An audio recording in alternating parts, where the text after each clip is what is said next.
All right, hello. Welcome to Adventures in Lollygagging. We are playing Death in Space again tonight.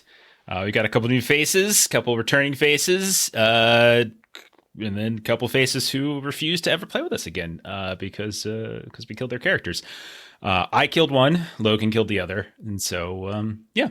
But that's that. But yeah, I don't really have anything else. Death in Space. So if you're unfamiliar with Death in Space, if you're watching this on YouTube or now or whatever it is, Death in Space new. It's a new sci-fi game, Stockholm Cartel, published by Free League. It's definitely got a kind of the gritty, sort of industrial sci-fi feel to it, but it's certainly got some sort of strange cosmic components.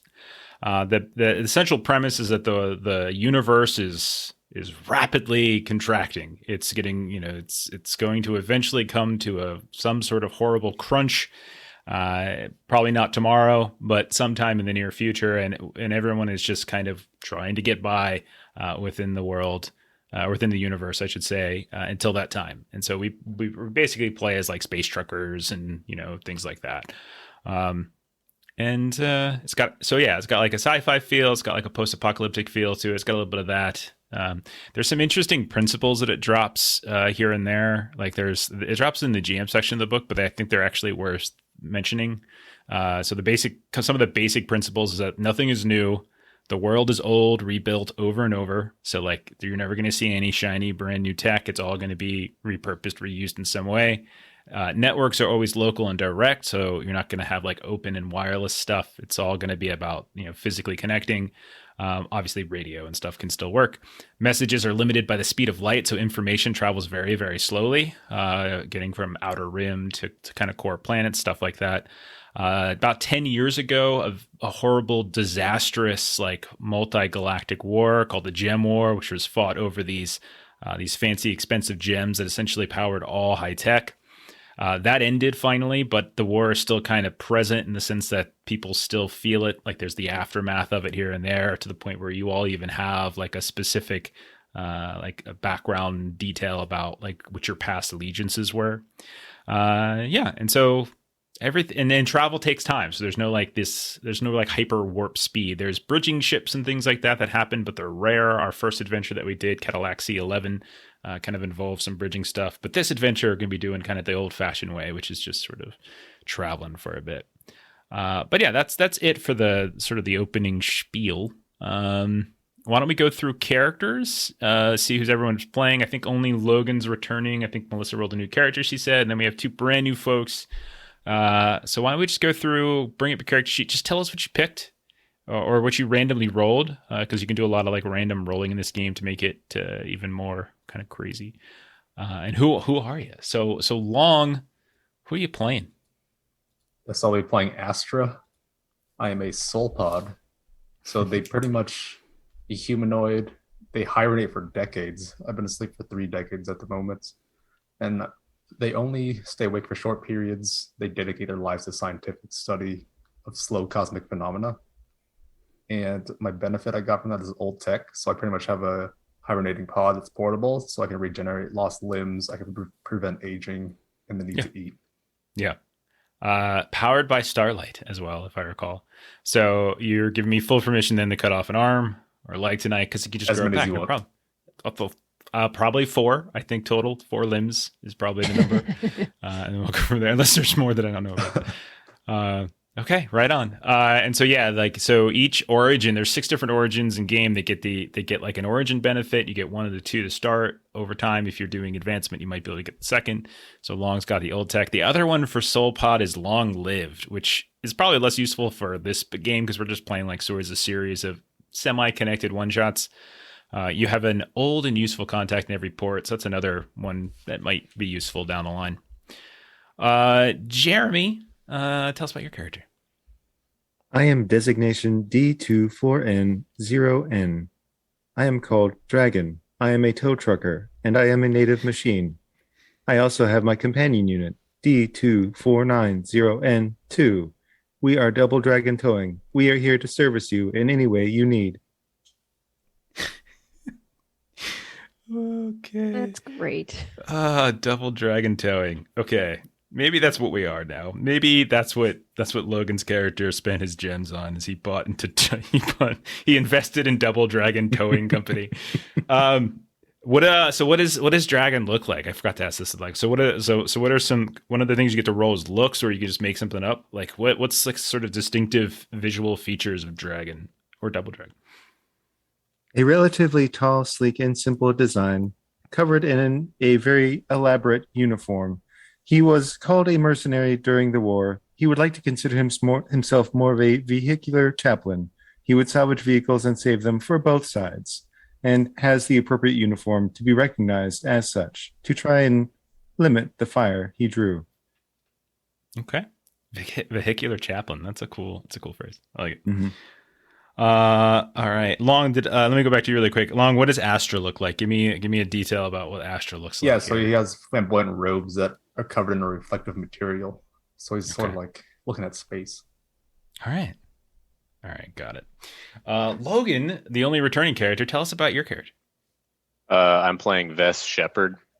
He's this kind of do anything for money type of guy during the war.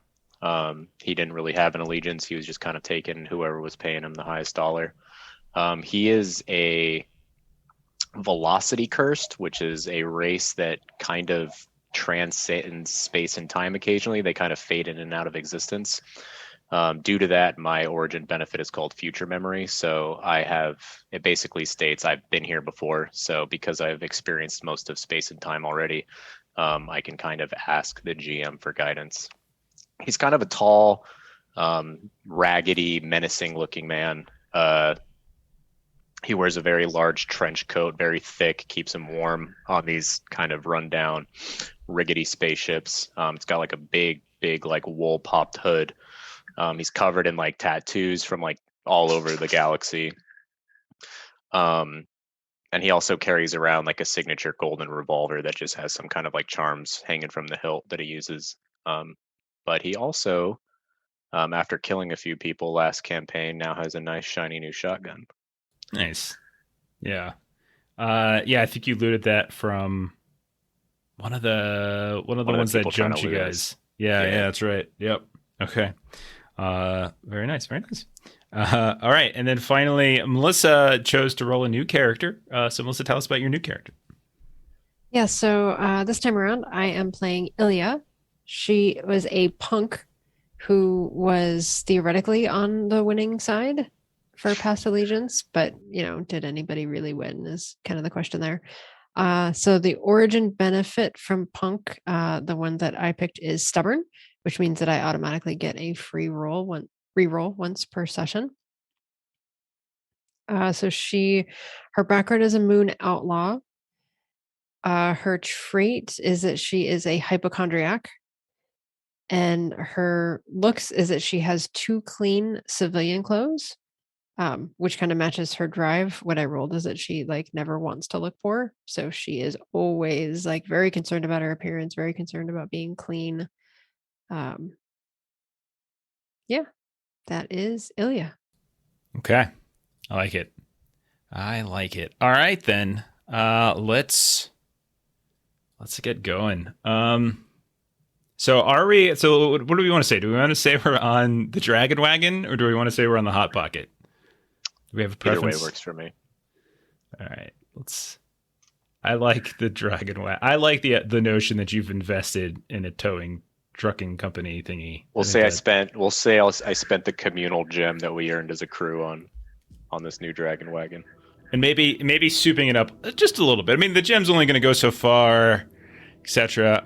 This is a one shot. Like, you can watch our previous one if you want. Like, again, this is going to be self-contained. But we'll say that we're on the Dragon Wagon.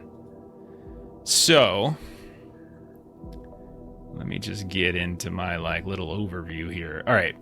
So the Dragon Wagon, along with all of you, and probably a couple other folks too, who aren't here, because we might weave in them again at some point. All of you are en route to Ogre. Ogre is a planet out in the Outer Rim. The players can see a small little Tenebrous system map Tenebris is sort of like the standard system, like the default system you can play in. And you have been transporting a corp representative named Micken Brill to what he claims is a research station that is on Ogre, and claims that it is also a functioning research station. And so he's paying you in multiple ways: hollows for one, salvage for another, and also, information and leads on other jobs. Now, journey, traveling throughout the system, it's slow. Your ship is the Dragon Wagon is a very impressive ship, no doubt, but it is not a bridger ship, so it can't go super high speeds. It is a 6-week journey from where you picked up Micken Brill, probably near the Iron Ring or the Moon of Inaro, and you're probably midway through the 4th week, so you're about 2/3 of the way there, a little bit more. Now, cryo is an option. Maybe Vess was able to invest in some cryopods, which adds some extra options. But the danger with too much cryo is that it can do things to your mind and to your body. So I'm going to ask you all a couple questions to help us get started. So, first of all, are you in cryo? Long, I would think your character probably is, right? You're probably in your regen pod. Yeah, is that any different from the Portal one, or is it all like yours is probably a little special, like probably no one else goes into it. Cryopods are really just there to keep people under. Yours has the added medicinal benefits, so yours is probably far superior. No one else can touch it. Now, Long, I'm going to start with you then. Okay, Long, you've been having, this is probably uncommon for you, you've been having a recurring vision in your regen pod, similar to a Night Terror, if you want to call it that, but less like pure horror and more just something that is driving this heavy weight of anxiety in your body to the point where it's like physically manifesting, and those that are awake are constantly having to check in on your pod because it's just shorting out. Monitors are kind of spiking for different reasons. If yours takes, there's a substance called pentamacetic milk that is used in the cryopod, so maybe yours even uses some of that. People are constantly having to refill because your body's just absorbing it and processing it too quickly. So we'll say Null, Ashley's character, and Ryus, who's Dan's character, are probably also in cryo, and this is happening to them as well. But for you, Long, for Astra, what is this like recurring like vision that's constantly causing their anxiety levels to spike? Yeah, the scene it's nice and bright, nice and sunny, but always transitions into this dark and pitch cold mood or cold setting. It just stays like that for a while. Okay. It doesn't relight. Okay, so it's just like this cold darkness just overwhelms the light, and since your pod is so driven by like starlight, that yeah, I can see why that would drive. So the sudden and ever-present darkness. Okay. Is anybody else in cryo? Has anybody else been making the journey in cryo? Not Ilya. I would say no. Okay. What about Double Dragon? Well, because I suppose, like, for the chromes, they're still in an organic thing.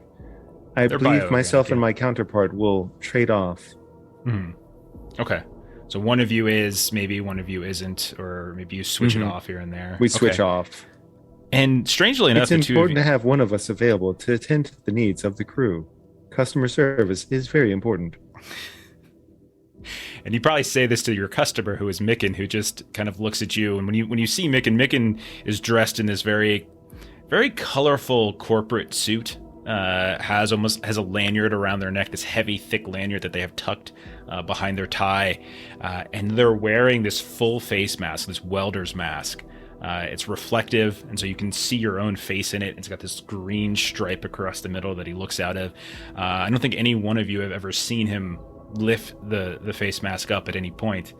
He's often kind of working on something on his own tablet, his own equipment that he's brought with him. And so as you say that to him, he just kind of gives a kind of a courtesy nod. and as you and your dragon friends switch out. Now we'll say that the two of you are so close that you probably are having the same image, or would you say you would be having a different one? Like, what would the anxiety-driven vision plaguing the double dragon be? Well,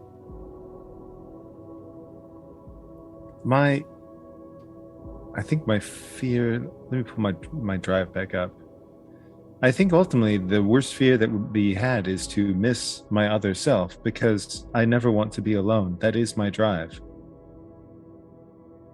Okay. So the thought of losing the other half of myself is quite troubling.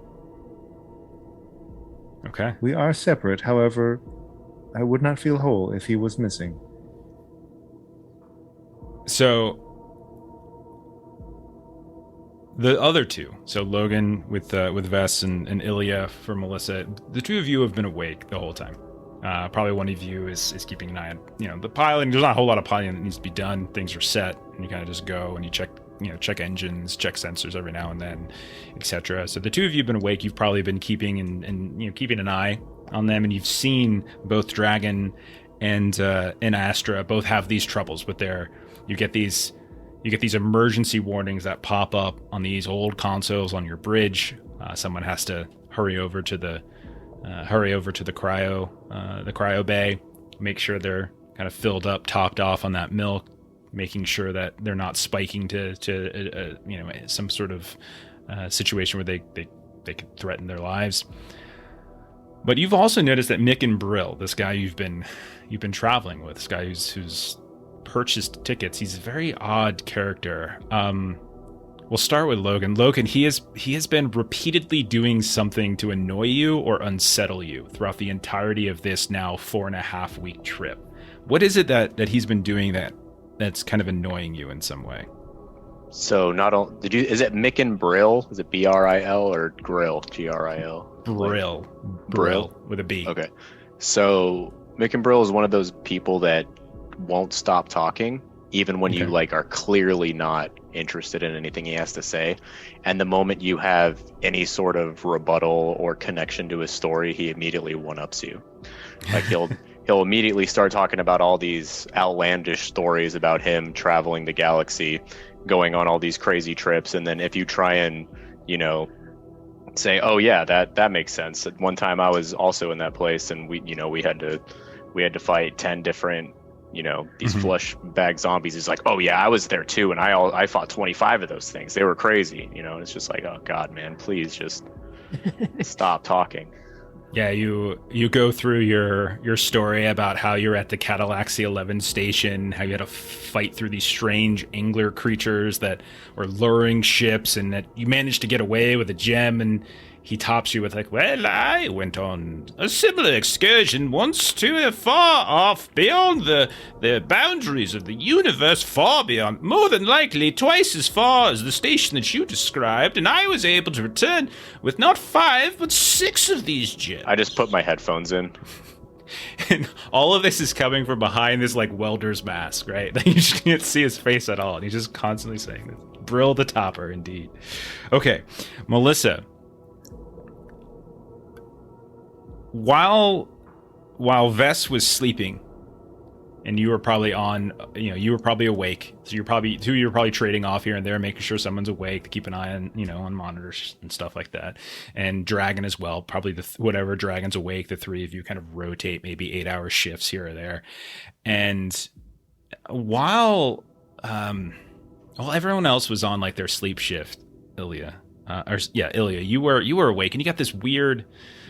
This kind of glitch started happening on your consoles, and there was a message that pops up on one of your displays. Just text, it's just a series of texts kind of written in this kind of erratic, no grammar. Spelling was sort of questionable here and there, but it was a message, and you're not sure who it was kind of beamed to you from, why, whatever. But it was about this person that you've been transporting. it was a really, really strange message, and it made no sense. It seemed almost paradoxical or threatening, or it was like a warning of something, and it's been bothering you. But then when you try to check the logs later, you realize there's absolutely no record of it. What was that message? It was a very academic allegation. So it was something that was very like scientifically detailed about how he like fudged some sort of data collection or statistical analysis that was used for some article that he published somewhere. And it was like the academics like throwing shade on some other scientist's work that is in no way obvious and relies on some very specific knowledge of very specific like statistical analyses. Okay. All right. So I'm gonna roll a quick die here. Vess. Again, you're about midway through the 4th week. It's your shift. Micken is at the bridge with you. You're kind of leaning back in the equivalent of our captain's chair, kind of just monitoring sensors, all that type of thing. Micken's trying to regale you with, some wonderful story about the last time like he was traveling across Tenebris to the Outer Rim and what wonderful adventures they had. As you're doing it and you're getting ready to kind of plug your ears once more or put on your, sort of internal headphones or whatever it might be, you are suddenly all of the monitors, all of the electronics, in fact, on the entire ship, we'll say everyone but Astra is probably currently awake, all of them suddenly fail. Internal, everything. Like, all lights kind of go out for a minute. You even hear like this strange little crunching of the hull for a second. And the internal speakers audibly are overwhelmed by this just intense and very completely overwhelming, to the point where your ears begin to kind of feel the static just eating away. And then when you look at the visual monitors as well, you're seeing this kind of black and white snow static come up in ways that don't even make sense in some of these monitors as well. The spike, it just kind of goes on and on and on, and it doesn't really seem to bother Micken whatsoever. He just kind of continues his tale, which you can't hear at this point because of how overwhelming it is. We'll say everybody but Astra is currently awake for this. Is anyone doing anything?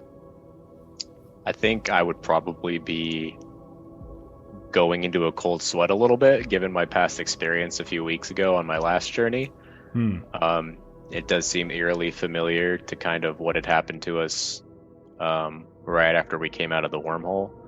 But I'm going to try and, not let anyone see that and just kind of stay calm and notify Dragon and kind of see if they want to run a diagnostic to see what's going on with the ship. So you tap that is into a wonderful that idea, sir. Yeah, so you tap into that personal comm, and it's just static feedback, and then Dragon, you hear feedback, so you have to like actually physically go and leave the bridge, find Dragon, and exchange, and all the while during this, it's not that long of a walk from bridge to where probably Dragon was at the time, maybe at the cryo bay watching his friend, that you're able to kind of converse. So the two of you are together, you're wanting to run some kind of diagnostic, and the static is just continuing to go. What about Astra?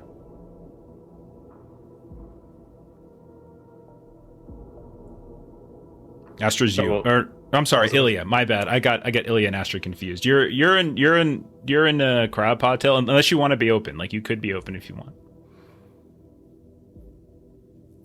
So for me, for Ilya, so I would say that she has a tablet computer, so I want to say that she has some sort of program that she's got running, and I'm imagining she's sort of like walking around, almost like it's got some sort of like a sensor thing on it that she's trying to like figure out sort of like the root cause of this. So you pass by where where Vess and where Dragon are talking at this point talking about wanting to run some kind of diagnostic, and you've got your tablet out. And as you're looking at it, you're kind of going to run your program. The tablet display is just overwhelmed with static. It's just pure static. You're kind of looking at it, and it's sort of burning your eyes to a certain degree, but it's just the tablet itself. And then you hear even from this tiny little sub speaker that's built into the tablet. You don't usually probably use it for music or anything like that, but you can hear the static coming out of it as well. I would say Ilya at that point would wake up Astra. Okay. So you head over, you start punching through the process, and you see the milk begin to flood to the bottom of the pod and down into the sort of collecting trays beneath. And we see Astra, kind of eyes popping open here, kind of still this sleek covering of the residue. And you are awake again, Astra, as the light overhead is flickering, as these old ships might do normally. Good morning, Miss Ilya. Have we arrived?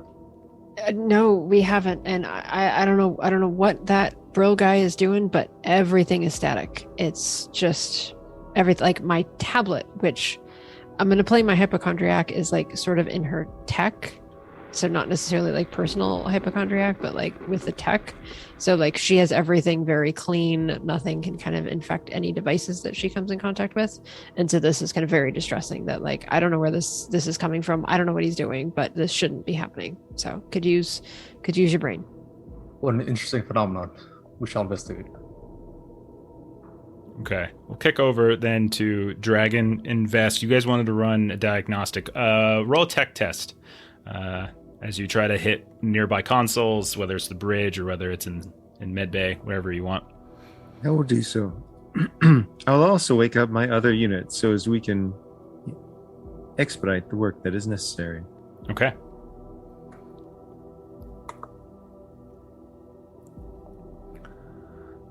All right, so it looks like Vess failed, so gain a void point. But Dragon, as you and Vess return to the bridge, and you see Mikan hasn't left. He's still kind of there off to the side. He's just kind of sitting, not moving really. He's got, again, that visor just kind of staring. You see it slightly, like the head kind of tilt, nods as he sees dragons walk into the bridge as well. And as you start putzing around on the different consoles, Vess, you're trying to get navigation, is sort of giving you all sorts of strange feedback. Dragon, you notice you're able to somehow get through some of the sensor, the sensor devices, and you can see that you can almost kind of localize like where this is emitting from. Relatively close, space speaking. It seems to be kind of emitting this band, and it's coming in like 70-second waves, and then there's like 70 seconds of static, and then there's like about 70 seconds of silence, and then 70 seconds of static, and then 70 seconds of silence, and it kind of seems to be layering over and over each other like that. I would like to share my findings and explain the waves, as well as my suspicion that this is coming from a nearby source. Is there any way you think we could find out where the source is coming from? I would be happy to try. Okay. With that 17, and if you pump that over to the navigation station, you can kind of do sort of some backward calculations and see like where the originating point where it's radiating from. Was that Odin? Did Odin just go crazy? That was Odin, I'm sorry. Okay. He heard a neighborhood dog bark and he lost it. Oh, yeah. But yeah, you do notice that you have to veer slightly off course, but you notice probably within an hour of where your current position is, at your current velocities, there seems to be something there. Excellent thinking, Master Shepard. Would you like for me to plot a course in that direction? I don't think he has headphones on. I know. I'm a bastard. I like to ask questions and people can't hear me. It is my secret joy. Oh, I was just exclaiming, what a wonderful idea you had, sir. Would you like for me to expedite a course in that direction? As long as we can navigate, we can go check it out. Of course. So then Astra and Ilya, thanks you for that hype train, folks. Astra and Ilya, what are you doing? I would say Ilya is a bit confrontational with Mr. Brill. So like this happening simultaneously, so not knowing that the direction has been notified. Like this is very like, you're the new one here, this is your fault kind of a discussion.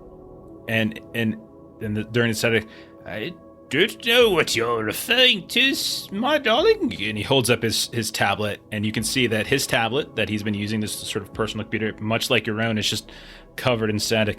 Why would I possibly want to harm my own equipment? No, I am much at a loss here, and I would appreciate if the Double Dragon Towing could somehow turn off the internal speakers so that we wouldn't have to hear this racket. I find that to be even more suspicious that your equipment is just fine, but somehow all of our equipment has the static. My tablet, which chat has named Scout, by the way. I just showed it to you. It's static all over. It's not working. Maybe you should listen better. Well, I realize that's difficult because static is happening right now. Yes, and If only we could get these speakers off so we could hear each other better. It is Ilya's a very stressful preoccupied. situation. blaming Mr. Misunderstandings will happen. It's okay. We'll all work together. And so, yeah, go ahead. Still curious exactly what it is that you're working on that might have caused this. I was reading a novel to pass the time on the journey. I've brought a very large collection. Library I purchased on the Iron Ring. I am not a fan of the milk. I would much rather not go into cryo strange dreams. I needed something to pass the time by, and sadly, not everyone here is as talkative as I was hoping. Ilya will just sort of shoot a shot over at like Vess and just kind of roll her eyes. I'm terribly sorry. I thought you would have preferred an active listener. Oh, well, a little active listening, a little active talking. Combination of the two would be lovely. I would love to Dragon hear and your McGrill tales. would get along really well. Well, I had a very similar situation happen before, but it wasn't 70-second intervals. It was 140-second intervals of static and silence. It was quite irritating, I will tell you. But we managed to get through it by focusing our efforts together as a crew and a team. Now, obviously, I was leading them, but that's neither here nor there. Mm-hmm. That is a wonderful tale, sir. Thank you for sharing. My pleasure. So, everyone's kind of speaking at probably fairly high volumes at this point, and then suddenly the static stops, like not in that interval, like the expected interval, and you hear a crackling on your comms, and then this very kind of guttural voice comes through on your comms, kind of a strange dialect to it as well, and it's just like, hello.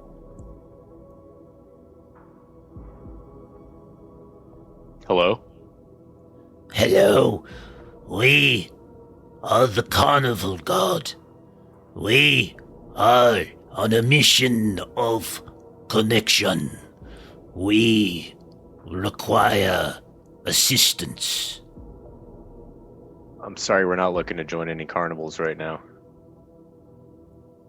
That is the name of our vessel. The Carnival Guard is your vessel name? Carnival God. What is the name of your vessel? We're Double Dragon Towing. I don't know if you should really judge the name of my ship with a name like that.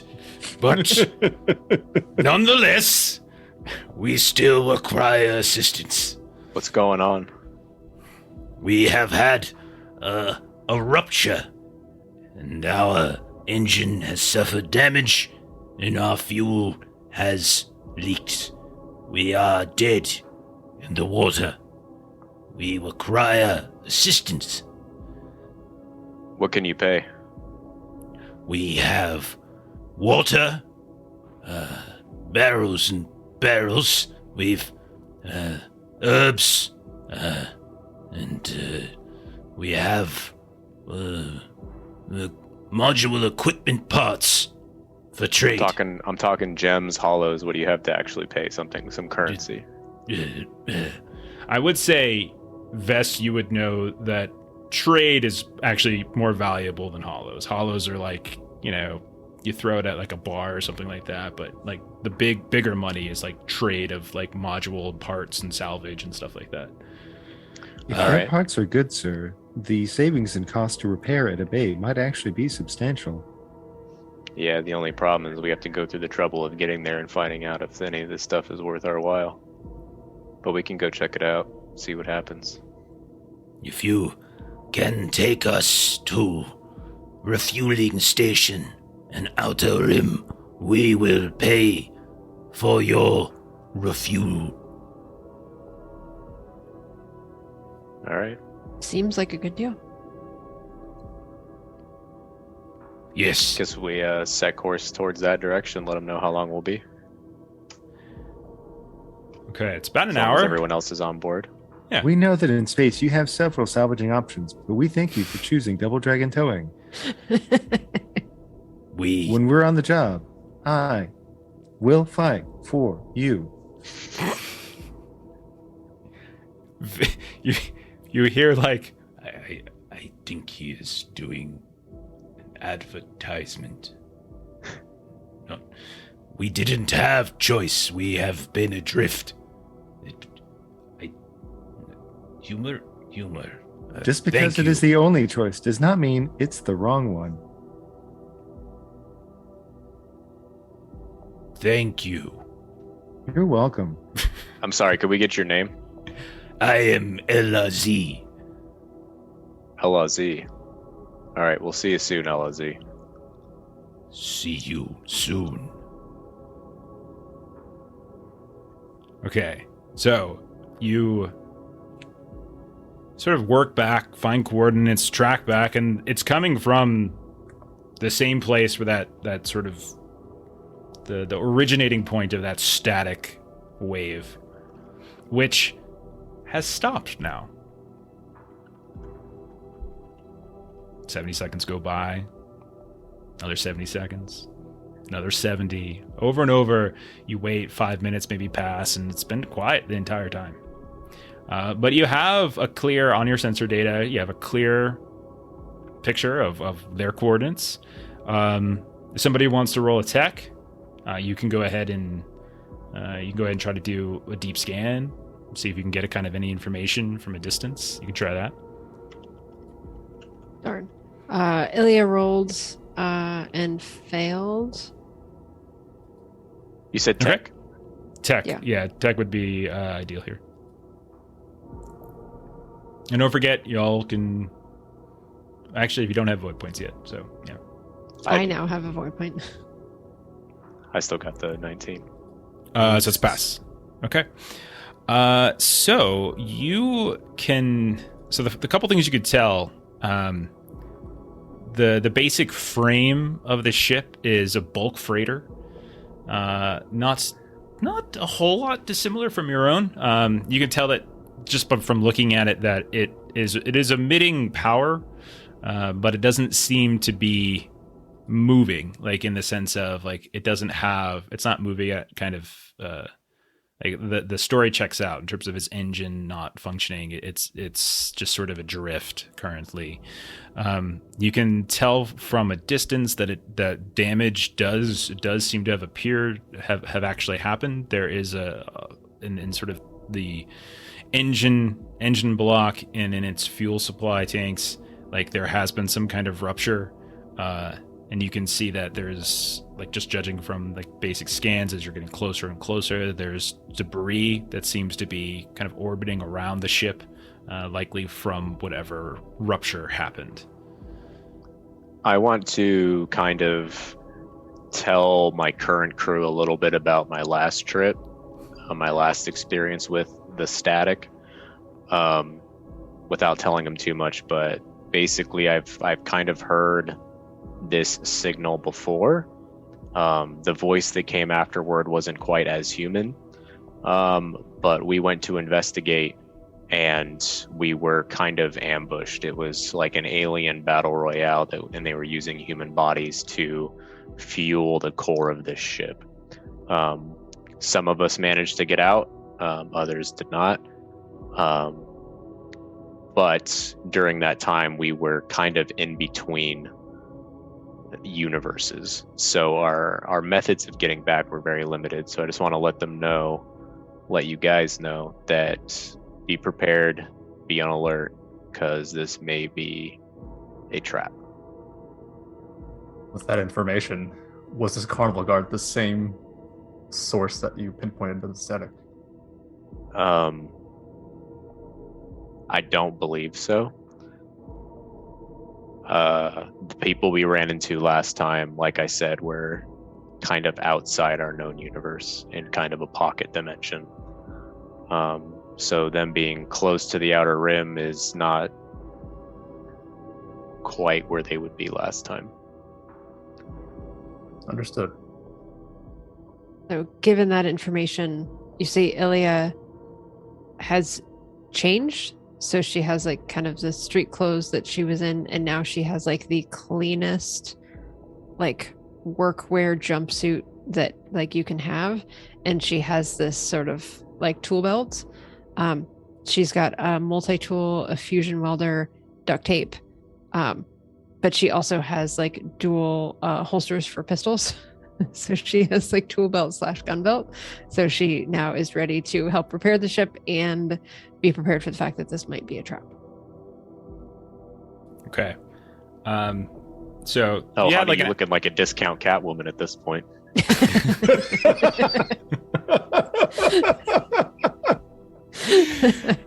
So, oh god. So they had about an hour between when you agreed to go. Plenty of time to do whatever prep you want. You can tell that as you're getting closer, you're getting like an emission of like sort of a, I think it's like SRA or SAR, so like a search and rescue beacon. Like you all would know, being spacers and towers and truckers themselves, that like that there are certain shuttles or certain craft that kind of scour around the system, like that are literally just there to pick up. Double Dragon towing might actually be literally doing this a lot, is the idea of just listening for these search and rescue things. But there's always kind of a trickiness to it. Like, how do you play it? Because not everybody who's going to respond to them is going to be on the up and up. Some of them might be pirates, etc. So, but you do get that beacon, and you see eventually like it's shut off. Like when you're about halfway there, that beacon shut off. But any kind of preparations you want to do is absolutely fine. So you have plenty of time to do that. When you get relatively close to the ship now, the voice comes back on, and it says, Do you have towing capabilities? I assume. Double Dragon towing vessel. Of course, we do not believe in false advertising. So the question now is, what do you guys want to do? How do you guys want to handle this? It's up to you. Like, do you want to try to get on board and see if you can repair? Do you want to try to just tow them, like do that sort of tow setup? It's kind of up to you. I think we take a look around on their ship. Agreed. Okay. Kind of just help ourselves on board. Okay. I like payment first type of method. So, does everyone go? I'll stay back unless I'm needed. Splitting the party long way. Yes. If you like, I could have my other self stay on board if you do not want to stay back. That makes sense. That's why there's two of you. We are useful. So I'll join the crew on the docking on them. So one There's of the an dragons awkward hug between himself and his other unit. He's very nervous about leaving his brother behind. So you go through the process of making the umbilical. It's usually it's something that's somewhat automated. You kind of get up close. You match their velocity, their spin. They're not able to do as well as you, so you're kind of taking care of that. It's the type of thing that you all would be able to do pretty consistently. So it's nothing that I've seen requires enough a roll. Interstellar to know how to do this. Exactly. You make the connection. Interstellar is a really popular movie these days. So you make the connection. You float across the umbilical. You kind of get through their airlock. You feel your boots kind of touch down. Are any of you in the EVA suits, or are you all just walking over? It's under atmosphere and everything like that. There's nothing. I had to dump my EVA suit to carry the shotgun. It was too heavy. Okay. All right. No idea. So, all of you who, faces open, was the inner airlock opens up. You see a very, very dark hallway in front of you, a corridor. It's very cold. You can feel like a rush of cold. It probably gives Vess flashbacks to when on the Hot Pocket when your environmental systems weren't working appropriately. There's also this sort of strange, like, rusty scent in the air. Like, you smell like rust, and you can see like filament.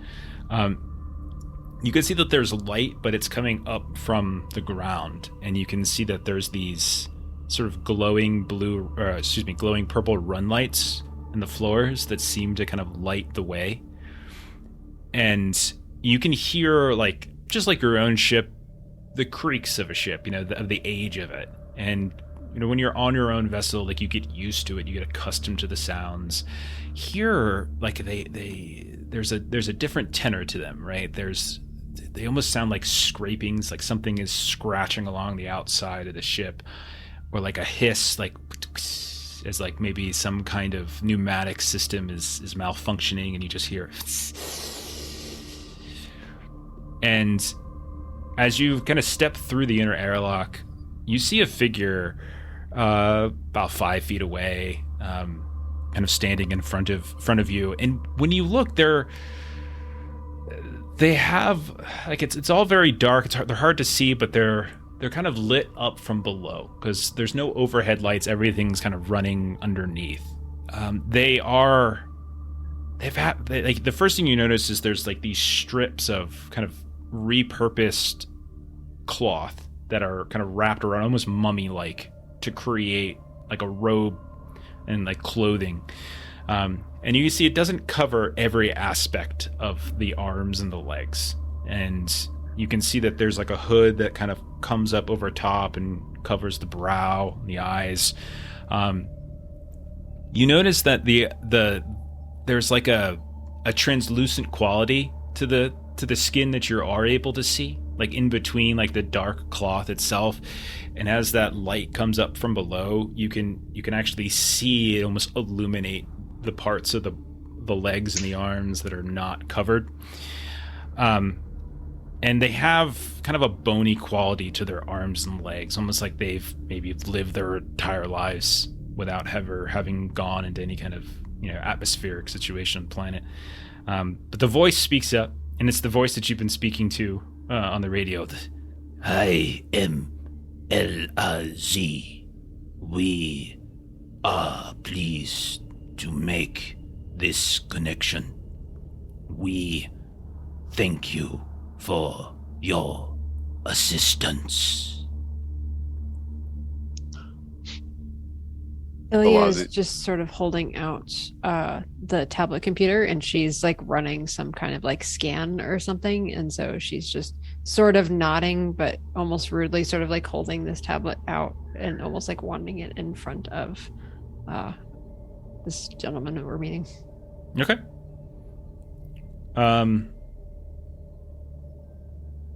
I mean, do you have like a bioscanner or anything like that, or is it just a tablet computer that you got? It's a tablet computer. I'm just playing it as if she's got some Like it's a tricorder. Sure, why not? It's fun. It's fun. It's fun. Yeah, roll. I would say because it's not pure bioscanner, you can roll tech. We'll say at a disadvantage. Maybe you just get lucky if you want, or you can burn a void point to get rid of the disadvantage to try to get something from them. Yeah, and we've got a handful of audience void points as well. So I will. Sure.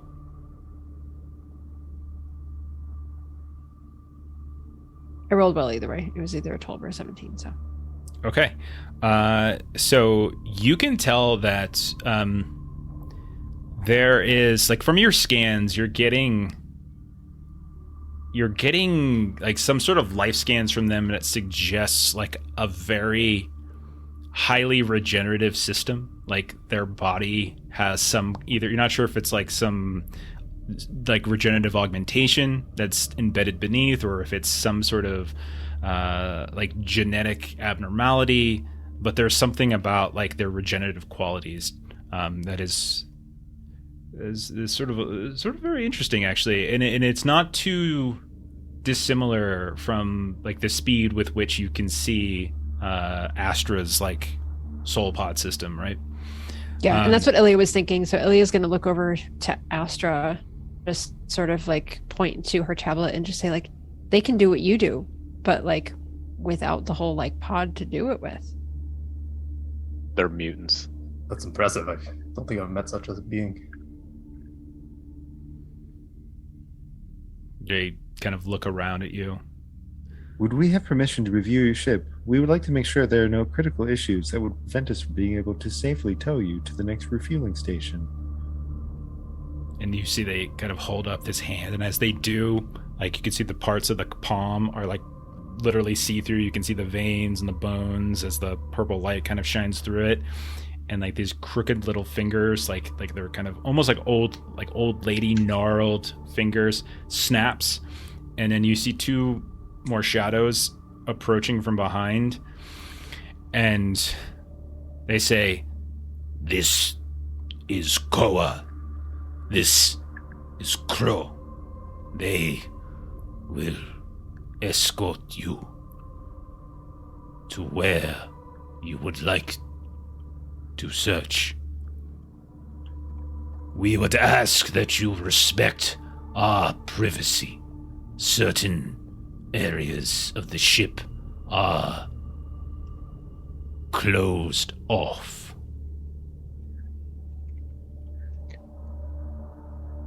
Hey, Alazi, while you take our crewmates to diagnostic zone, I want to see what kind of scrap you have. Do you mind showing me? Yes, I will show you our supply in Cargo Bay 2. Again, bulk freighter, very big, lot of cargo space. So LZ will take Vess off, and the rest of you, where do you want to go? You wouldn't mind showing us where the damage is, or what caused you to be adrift. Okay. Koa will step forward. I will take you to the fuel refine. You shall see remnants of rupture, anomaly ripped through, no warning. Ilya will point down to her tool belt and say, I came prepared. See what we can fix. So she'll kind of stand next to Astra, assuming she's going to go with Koa. You hear like a hiss. Fix? Unlikely. But if you wish to look, yes. I have duct tape. That's... Can fix anything. You do not have enough duct tape. Big rupture. And that's what this is for. And she points to the welder. And so she's just kind of walking like he needs to get with the program. Master Shepard, Ilya appears to be very well prepared for that scenario. Would you like for me to accompany you? If you want to. It would seem prudent. Come along. Thank you, sir. Okay, so 2 and 2? Is that what we're doing? Okay, Astra, Ilya, you head over to sort of the fuel tanks where the rupture was, and double dragon and Vess, you head over towards Cargo Bay 2. Yeah, we'll start with Cargo Bay 2. I mean, as like you all go in separate directions, but every one of the corridors you can see are lit from below. Like think of it like theater, like movie theater lighting, but like this purple running light. It's very faint, but it gives enough. But everything low to the ground, but everything is lit. But everything above, kind of like chest height, is sort of in these different degrees of darkness, and the ceiling itself. You do notice along the walls, both groups would see this. There are, it's not a very clean ship. You can see that there is significant internal damage. You can see that rust scent sort of permeates. You can see there's almost what looks like tears here and there in the walls. And you also notice that there's writing, like as if somebody has been writing in very small, very, very small script, letters and symbols along the wall in sort of serial killer fashion, right? Just like tiny little bits, like little lines, these huge chunks, entire sheets of the walls themselves. And it goes on, and you just kind of, it's almost like it's like wallpaper to a degree. But eventually LZ comes to this airlock door, spins, like reaches out with their hands, kind of wraps those gnarled knuckles around it, and just hisses out. And like the way they hiss matches almost perfectly the sound of like that pneumatic like creak that came when you first entered from the airlock. The door opens up, and you can see that it's just a dark room. And you can see as the purple light, like there's a small bit extend out into the cargo bay. It looks like piles of just trash, like just rubbish stacked. Like it's hard to see anything. Do either of you have lighting, flashlights or something like that?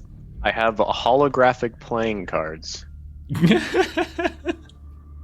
I would like to bring into issue my model P7-8C heavy-duty flashlight. All right, let's It is important to me that my customers can see the service being rendered. Okay. So, LZ goes in. Come in. You may have the pick of anything within this bay for services you render. And you start kind of flashing the light around. You get your holographic cards up, which shed some light, but not a ton. Definitely not a ton. Lay out a little perimeter. And you just see everything from like huge chunks of like modules that are like, partially looks like partial like life support modules. Looks like, different like, definitely salvage equipment. Like someone has just taken huge chunks from a junkyard somewhere, and you're stepping over top of things. There's no clear paths. It's very much like you're just climbing over tops of things here and there. And there's a lot in here. Like and undoubtedly you could probably find some things that would be useful to you. It would take some time to kind of dig through and sort of look at what you're looking for, or look at what you would prefer. But you can just tell with a quick glance, sort of a trucker's eye, that there is salvage here that is of quality. Could I maybe do like a tech roll to like possibly find like more valuable stuff in the pile? Sure, yeah. Take a little look around. I'm gonna spend my void point. Go for it. Maybe find some tasty stuff. Oh, that is not tasty stuff. All right, roll d6. Let's check your void point. You failed. Is that equal to or under? No. Okay, so you're good. So you only have the one. All right. Okay. Yeah, you start going through, and there's just so much. It's just taking kind of a very long time, you do find an almost perfectly intact like material analyzer. As you kind of pick up, you kind of dig it out from what you thought might have been like a sort of a partial infrastructure for a hydroponic system. Like you realize that's kind of bent, would require some repairs, but you see like an intact handheld material analyzer for sort of examining like geological materials and other things. And it actually functions. There's battery powered and everything. There's power to it. I would say, Jeremy, if Dragon wants to, you can go as well. You can kind of sift through if you like. Awesome. Meanwhile, LZ is just kind of standing back, arms kind of crossed a bit, and just watching the two of you. Okay. Okay. Is there a particular thing that you would be looking for at all? I would like to assume that I focus on life support or things of that nature first. Okay. Unless there's material we need immediately to repair the ship. Mm-hmm. You find what looks like a series of intact air filtration units. Like you can easily adapt and repurpose. So it actually, this would be just absolutely wonderful for yours. Like you've had a very long trip, and over the course of that time, like those filtration systems will wear down, especially since half the crew has been out of cryo, and so they've been constantly cycling this air through. And so these intact air filtration units that don't need much cleaning down, like this is a pretty nice find.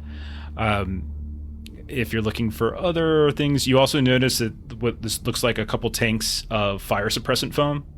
So you have like a fire suppressant system within your ship, and you know, in fire in space is as deadly as it gets, and like this foam can help kind of put it out, and so you can potentially make that fire suppressant system more functional. So those are probably the two things that catch your eye within the first hour of sort of searching through here. This is a very impressive find. Thank you so much for leading us here, sir. Yes. We'll kick over to the other group. So the other group, you head over and you kind of reach the engineering area, and you can see that as they go up to this airlock, they point and they gesture to the wall before the airlock, and you can see hanging on these hooks within these small cubbies is a series of these dark but with reflective paneling EVA suits. And they will say, exposure. It points to it, and you can see one of them, the one called Crow, is donning one of them. Koa, the other one who's speaking, isn't donning one. So if you don't have your own, they do have some. Okay. And so Ilya, the whole time when we were walking down the hallways and everything, she had out her tablet, and so she was snapping pictures of all of the writing and everything on the walls. Mm-hmm. Okay. She just kind of got her tablet to the side and just keeps kind of. Okay, sure. Yeah, you're just documenting. Yep. Okay. Yep. And so then once we arrive, then she'll kind of tuck that away, make sure that she's got kind of access to the tools outside of the EVA suit, and we'll don one of the suits. Okay. They are light EVA, so they don't have like their own self-propulsion units or anything like that. So like you have to do handhelds, or they don't seem to have a separate propulsion system. So you kind of have to do the handholds and kick off and sort of do your own little gymnastics there. What about Astra? Are you popping into? Yeah, I don't have a suit, so I'll need to put one on. Okay. So it doesn't take long, a couple minutes or so for the light EVA. And the two of you and then Crow kind of go up to this airlocked area. You see Koa steps back. You kind of go through the systems to open one door, get in, close it, open the next, and you're in the engineering section. They have a chemical engine just like yours, so it's you can tell that the engine itself seems to be mostly intact. It doesn't look like the engine directly has suffered a significant amount of damage, but you can tell that the fuel lines that seem to run from engine to the fuel canisters themselves have been severely ruptured. You can see that there's an exterior hull breach within the engineering bay. that's kind of ripped through one of the sides of the, and you can kind of see out through space. It's a very like horrible tear. It literally looks almost like a claw, like a Freddy Krueger claw. It's just, but it's very, very big. And then you can see outside, if you kind of pull your way over and you look out through some of the ruptures, you can see a lot of the debris out there from that was kind of vented out into space. Some of it is still kind of clinging here and there to the ship. Some of it is loose and just kind of staying within the gravitational field of the ship. And you can see that the large fuel tank, the exterior of the fuel tank, there's a huge one of these claw marks down the side of it, and it looks to have also been ruptured. So something it's kind of scraped against. What do you want to do? Ilya's going to turn to both of them and just ask, what did you say caused this damage? We did not. An anomaly of some kind. Uncertain. I mean, that looks like a creature. You hear Large, like a chuckle.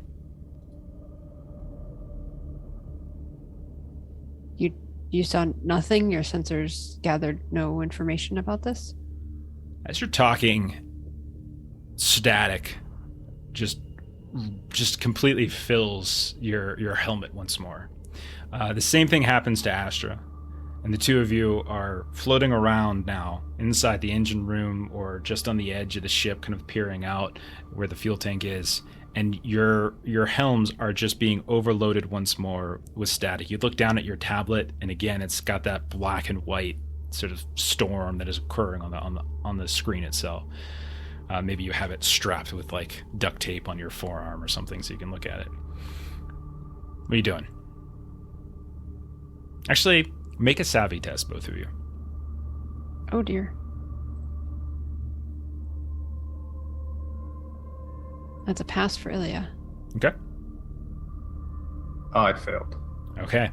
So, Ilya, as you're talking to Crow, the other person in here, and you're waiting for a response, you heard what you think was like this guttural chuckle when you mentioned it was a creature, and then as you started to layer in all these questions, your helmet just got overloaded with the static again. You look down at your tablet strapped to your wrist, same thing. You look over and you watch as Astra is kind of flailing around trying to grab hold of one of these handholds along the wall. But you had like this sudden jerk, this intense, kind of overwhelming. You want to reach up and cover your ears, but you can't because it's in a helmet. And you can see that Astra does the same thing and is now sort of tumbling freeform across this engine room towards one of these breaches in the side of the ship. What do you want to do? Ilya is going to attempt to dive to save him. Okay. Roll a dex. See if you can kind of do that kick and kind of launch off in the direction. I am going to use. Should have used that duct tape. Reel that roll down to him. Little Spider-Man web. Weave a little rope out of it. I'm going to use one of our audience donated advantages. Okay. And still fail. Okay. It was 18 for half a roll second. a d6. You rolled with advantage. I think since you rolled with it, I mean, I know it's an audience die, but I still think we should do it for audience die. Is that equal to or under? No. All right. Okay, so you do not suffer a void corruption, but you launch out after him, and you miss time. Like the quick calculation, and you just kind of launch out, and maybe it's the distraction of the static once more, just sort of like overwhelming you inside the helmet. But you launch out, and you just miss it, and you watch as Astra breaches through the hull, the opening in the hull, and launches out, tumbling like kind of ass over tea kettle a bit, as just this constant sort of tumble, like right outside right out through the exterior of the engine room into space. You can see kind of getting caught up in some of the debris. As you're watching, as this is happening, maybe you grab onto the edge. You just see tumble. You just watch as he's he's going off in that direction. He disappears. Just completely disappears. Oh no. Is the static still going on? Like, can I Yes. reach my other crewmates? Static is still going on. Not only is it going on in your head, but back in the cargo bay 2, as Dragon has found 2 very sharp finds. Like, these are both really, really good. And Vess has found like 1 or 2 interesting things, but not necessarily as useful for the ship, but maybe personal uses. Both of you, as maybe you're communicating regularly what you're finding, what you're looking for, that burst of that static once more overwhelms you entirely. It's not your helmets, obviously, but it's the internal speakers of this room. You look over and you can see LZ is doing the same thing you guys are, just kind of covering the ears, like, ah! What do you guys want to do? I'm gonna ask him what the noise is. I don't know. It's so terrible. Ah. Just like you can tell, utter pain, like just intense pain. As So it doesn't look like Unpleasant he's as it- faking it. Doesn't. No, it does not. You can roll a check if you want to confirm it, but like he definitely looks like he's doing it. I hear that longs the goat. Look at this.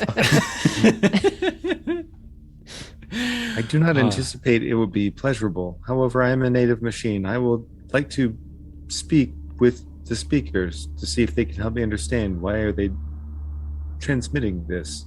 Okay.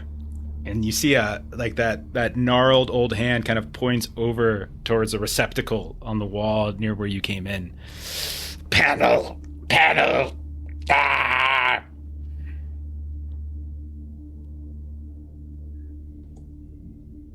I'm not sure exactly how the native machine's supposed to, I don't know if I like maybe he's got like the You gotta There's- jack in. or like the You gotta RoboCop check thing in. where you've got the spike. Okay. Where does the spike come out of for you? Probably the palm. Okay. Melissa was just like, Jeremy. I was like, I saw her face. I am Just- I trying paused for a very second. I was hard. like, that was a dangerous question. I know. I forgot it's trying Jeremy. I was very hard asking. to play a very good and straightforward character. No nonsense. You go over the exterior, you plug in, you're just bombarded with static. And you can hear like a voice sort of coming through.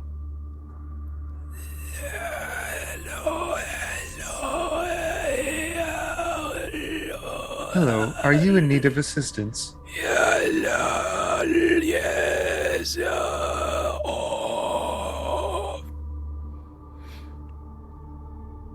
Vess. Please identify yourself and the assistance you are requiring. I am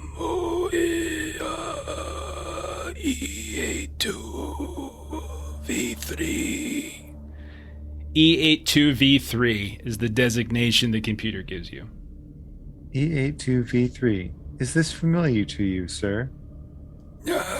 Systems strained.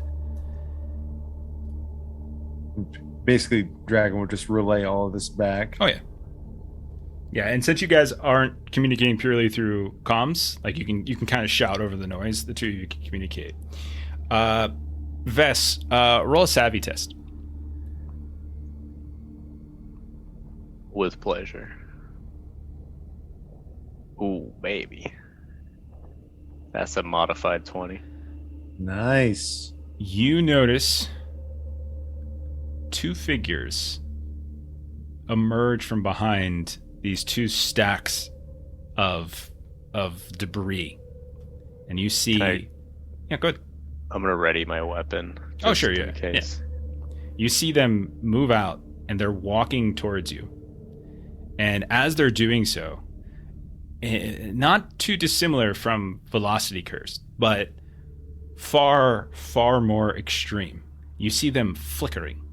And as you're watching, they are pure shadow, just moving to the point where you didn't even see them initially, but your eyes just kind of maybe saw something fall down the side of one of these piles of trash, and pure shadow is just moving towards you.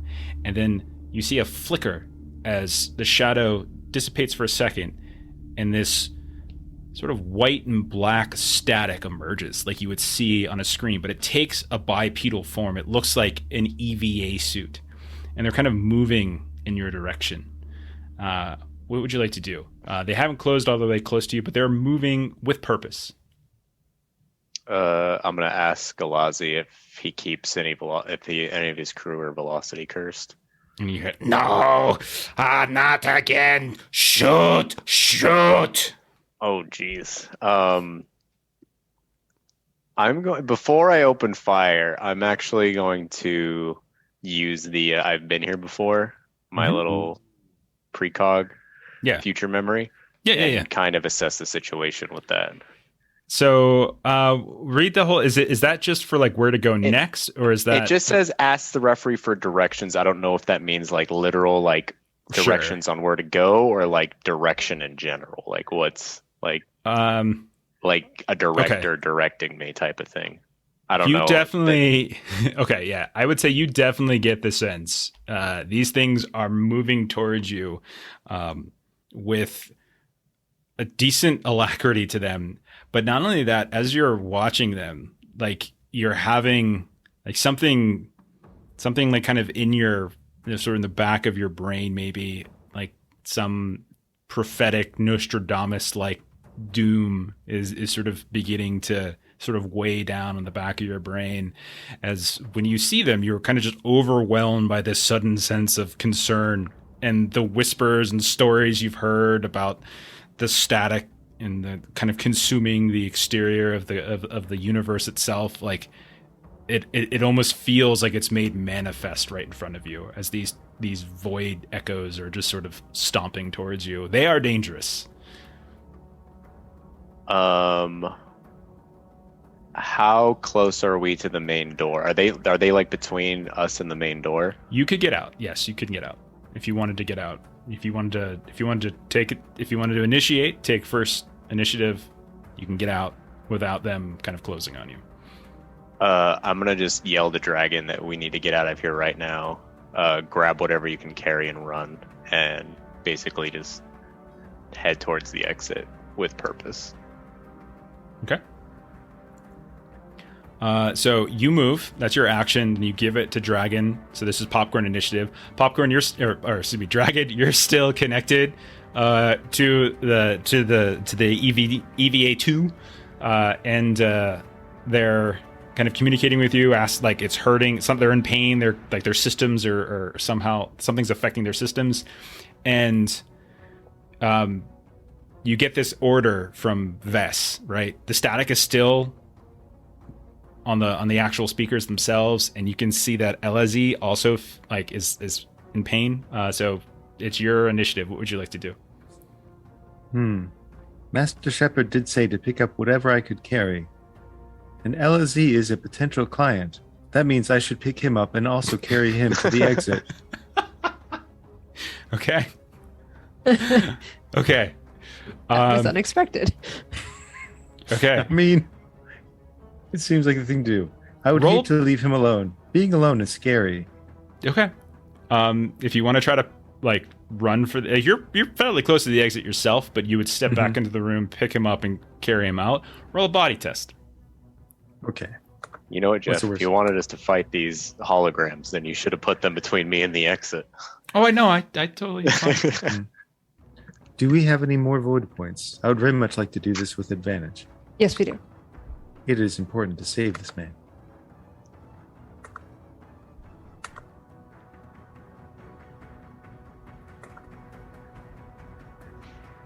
Nice. Yeah. And you're like, not again. And you just scoop him up, and you feel like he's bone. It's just like so much bone. Like his arms are kind of angular. You can feel like the elbows and the shoulders, and these are bulky, calcitic in ways, but also very light as you lift him up and carry him out. Okay. No need to worry, sir. As I told you, I will fight for you. LSC is like, Thank you. As you carry him out and like kind of hit the door behind, and like, or maybe Vess is there to swing the door closed. We're gonna cut over to the engine room where last we saw Astra just disappeared outside. You know, the exterior that like went through a hole, a breach in the hull in the engine room, and it was traveling 10, 15 feet away from the ship, and then just disappeared right before your eyes, Ilya. You turn, you look, you're calling out, static is still overwhelming you. You look around and you see right behind you, suddenly manifesting into existence, this staticky contour silhouette of an EVA suit right behind you. So my first is I'm just going to look at it and just sort of say, Astra? No response. No recognition. Okay. She's just going to kind of look behind where the disappearing happened, look back, and just try to like, let's see, what does she have out? Take her multi-tool and just try to poke at the EVA suit. Okay. So you just try to reach out and poke at the EVA suit. Okay. So since you're not attacking, you're just poking. Yeah. You reach out and you can feel it hits something. Like you can feel and you can see like that black and white static just sort of bend inward, where the multi-tool takes a, kind of takes its point. We're gonna be in initiative. So you have Crow in your room with you, and you have this thing in front of you that you just poked. At this point, I'm going to look to Crow and Koa and just has anything else disappeared? Koa's not hearing you. Only Crow has. And again, you have Still an with the EVA static. suit on, and the static is just overbearing. All right. I'm going Occam's razor, simplest solution. So she is thinking disappear, reappear. And so she's just sort of going to be kind of trying to move this figure that may or may not be Astra sort of back into the ship, and maybe. Oh no, go back they're to- behind you. They're in the ship, right, but sort of more interior, back to where trying we to left guide the rest them. of our party. Yeah. Okay. All right. As you do that, you can see their arm. They reach it up, and it flickers. You can see it turn deep and dark and void, and then flickers back into static, and it rakes it through you. What's your DR? 10. Oh God, that's That's quite a low. hit. I missed Oh. actually. Oh. So you Gained a can see void the point, arm yeah. come up, and maybe it's just like the recognition of like this thing's about to hit me, and maybe you just kind of push it, and then you fly back, it flies out, you kind of separate a bit as it kind of tumbles through. I'm gonna cut over to Astra. Astra, you're falling back, you're falling back, you're falling back. You can feel things kind of bumping against you. Your helmet is filled with static, and then all of a sudden, you do not see the ship in front of you. It's gone completely. There's no debris around you. You are in a completely and utterly black area. You feel ground beneath you. Like you feel yourself like you're not in you're no longer in zero gravity environment. Like you feel like you're, like against a floor or a ground of some kind. Everything around you is dark. What would you like to do? To turn the static down or off if possible. Okay, so you can get into your comms and just shut your comms off. Yeah, that's fine. And then I get sort of the feeling that I'm in cryo sleep, so I'll just aimlessly wander around. Okay. You start to aimlessly wander around, and you bump into some things. You sort of feel like your mag boot just kick, and you trip, and you have to catch yourself because you're not in 0G anymore, and you kind of fall down, slam. You feel out, and there's like debris here and there all around you, but it does not seem to like it doesn't move as you hit it, in the sense like, again, it's not floating off. Everything's, and you hear the sounds of it slamming down onto the ground. Go ahead and roll Dex. we'll say.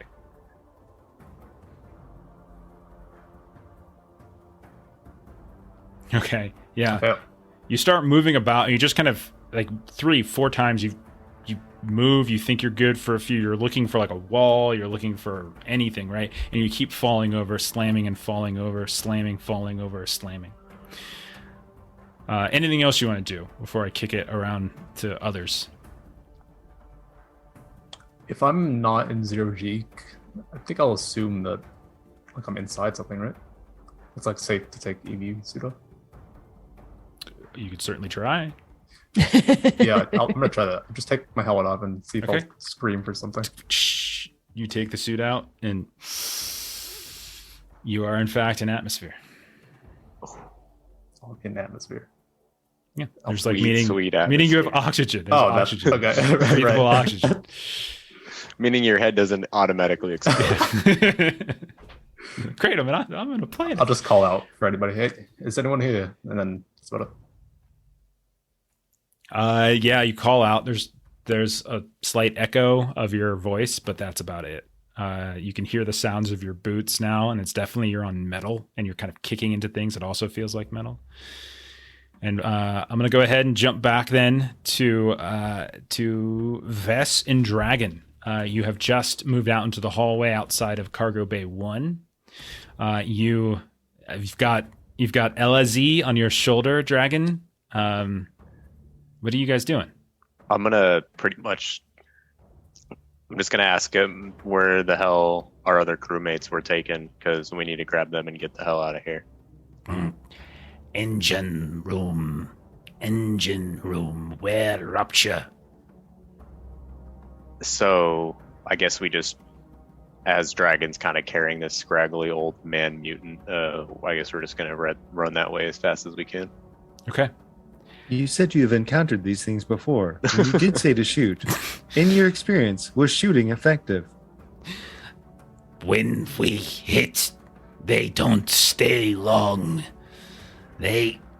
Careful, they can move through. And then as he's talking, you see slipping through the wall of the actual cargo bay, you see one of this like dark void shadow just kind of slipping through a vent in the wall and just manifesting once more outside into the corridor. Behind you, as you've already started running, but you can see there is now one of those shapes once more is That right is an behind unfortunate anomaly. you. But you're starting to run. Okay. All right. I'm going to kick back then over to... sorry, I'm getting my names again. Ilya. Ilya, you are locked in this 0G environment. There is this figure that tried to attack you. The two of you are kind of moving off in different directions in this environment. What would you like to do? So Ilya's going to try to shoot its legs out because she thinks it might still be Astra, and he can always like grow one back if need be. So she's going to shoot at the legs. Okay. Yeah, go for it. Go for it. All right. Hey, Long, did you tell your friends to follow the channel? So I need reinforcement of my ego has to get bigger. Yeah, they probably are. Okay. That is a hit with damage 6. Okay, hit with damage. You do 6 points of damage. Sure. You reach out. You fire. What kind of gun is it? Is it Pistol. like a? Okay, so it's just a bullet flies through, and then just you as it hits the leg of this, again constantly flickering between like static and shadow. You watch as it kind of like ripples like a pond, and you see this radius of like black and static kind of grow and just cascade throughout the whole body. And then almost like a dog, you see like a shiver, and it kind of resets itself into just this void black. And then as it does so, it is continuing to travel backwards. It coils up against the wall and launches itself back in your direction. Okay. So I'm going to attempt once more. You said a 10? Yes. Okay. I'll go ahead and roll this. I think I can use void points, right? I didn't see any reason why not. Can I? Yeah, you as long got as you got them. you got one. Well, they're not on the character sheet actually, so maybe I'm not allowed to use them. Okay. I won't use them then. Just have someone donate to you. It's okay. You did I get hit. complication bits earlier. Oh, I did. Okay. Funny how you didn't tell me that. Okay, that's a hit. 14. You had a DR of 10. 3 points of damage. Okay. Roll a d4 for me. All right. That's a 1. Okay. Interestingly enough, as you are aiming down at its leg, trying to shoot its leg, it launches at you, and it tries to essentially consume your torso. It tries to just sort of, but instead, it kind of veers off to the side, and you see it takes its arm and just rakes it down your own. It starts up at the shoulder, and you can almost feel like it's pulling your arm off, and it continues past and through you, and then kind of turns almost like a swimmer ready to coil and launch itself back out. As you watch it do so, you're trying to spin, trying to gain your kind of control and balance. You're kind of shifting with your arms. When you look at your right arm, are you right-handed? Would your pistol be in your right hand? I have 2 pistols, but sure, Okay. we'll say yes. All right. When you look, your arm suddenly flickers, and then it's just like gone. Just look at it, flickers, comes back, flickers, goes away. And it's like this constant flickering effect where like you kind of, it doesn't hurt, but you just feel like your arm just not functioning. And with the pistol that was in it, when you kind of look, you see the pistol just floating in the sky as if you couldn't like reach and kind of grab some kind of corporeal thing, as your arm is now flickering between void and static. Okay. We're gonna kick back over to Astra then, who is now in this big dark room. What do you want to do? I do have a handheld material analyzer. I don't know if that gives off light or not. I'm sure there's a display light at this point. Sure. That's the best I have, so I'll have to use it. Okay, so you kind of hold it up and you kind of look around, and you do see, like, you eventually kind of get this like reflections and stuff of what looks like, you know, packs of debris and trash and salvage and such. You see a wall here and there, and then you see a console. And you know to go over it, and you pop. You know, you kind of go through your basic console, and you see the light in here, that kind of purplish running lights that you see along the rest of the ship when you were walking, suddenly illuminate, and the entire room, the bottom floor, and then gradates up to the ceiling much higher, suddenly illuminates with this purplish hue. And you look around you, and you can see that there's salvage everywhere. Like, you seem to be in some kind of salvage yard, salvage bay. You're not really sure. But as you're watching the light, like, all of it looks mostly fine. Like, everything's kind of what you would expect to see, like these piles of like weird reflections off metal and glass and other debris. You notice something very, very, very strange hovering right in the middle of the room, where you see a pitch black circle, roughly 10 feet across, diameter, hovering a few feet off the ground, a few feet down from the ceiling, and it's just a circle. And as you hold the light up, and as the light comes up from the different running lights around the side, none of it seems to pass through it. Like, it just doesn't seem to make it or penetrate in any way. And it's just this weird kind of circle itself. What do you want to do? Jump into it long. Jump into the black hole.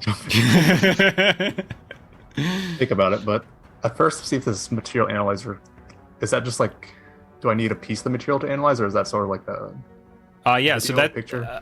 So I mean, I see it as just like you're getting a substance, and you're trying to identify, like, is this titanium? Is this, like, what's, like, what kind of geological rock this is? Is this volcanic? Is this, etc. Just go pick a little piece off. Yeah, I'll take some scrap and maybe chuck it in this void, whatever this is. Okay, so you pick up a piece of scrap and you just chuck it into the void, and you see it just disappears. Does this room have an exit? It does. As you're like standing a few feet from this thing, and you're looking at it and you're watching it for any signs of it reacting to the thing that you just threw in, you see like something's begin to manifest inside of it. Like you're almost like you're watching like a blank TV screen, and slowly, very, very slowly, like lights begin to form in the middle of it. And you see like this circle, this sort of dark, black, like interior sphere with this blue kind of glow, this aura around it that harkens back. It's the exact image that you were regularly seeing in your soul pod when you were in cryo and kind of traveling through. Roll a savvy test. I'll use a void point for advantage. Is that how that works? Yes, and if you fail, bad things happen.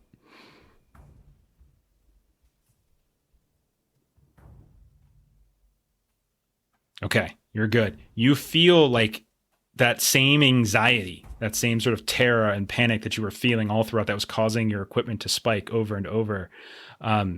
You feel that begin to well up once more, and you almost like this fear and panic take over to the point where you're like, you want to scream, you want to pass out, you want to run, fight, flight, flee, kind of almost takes over, but you've lived long enough.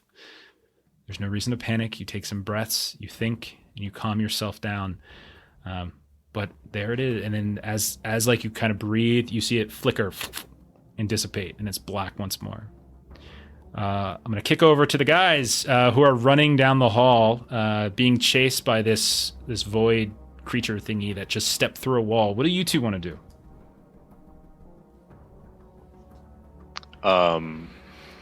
My goal is to kind of meet back up with everyone. Okay. Yeah, just find Astra and... Okay.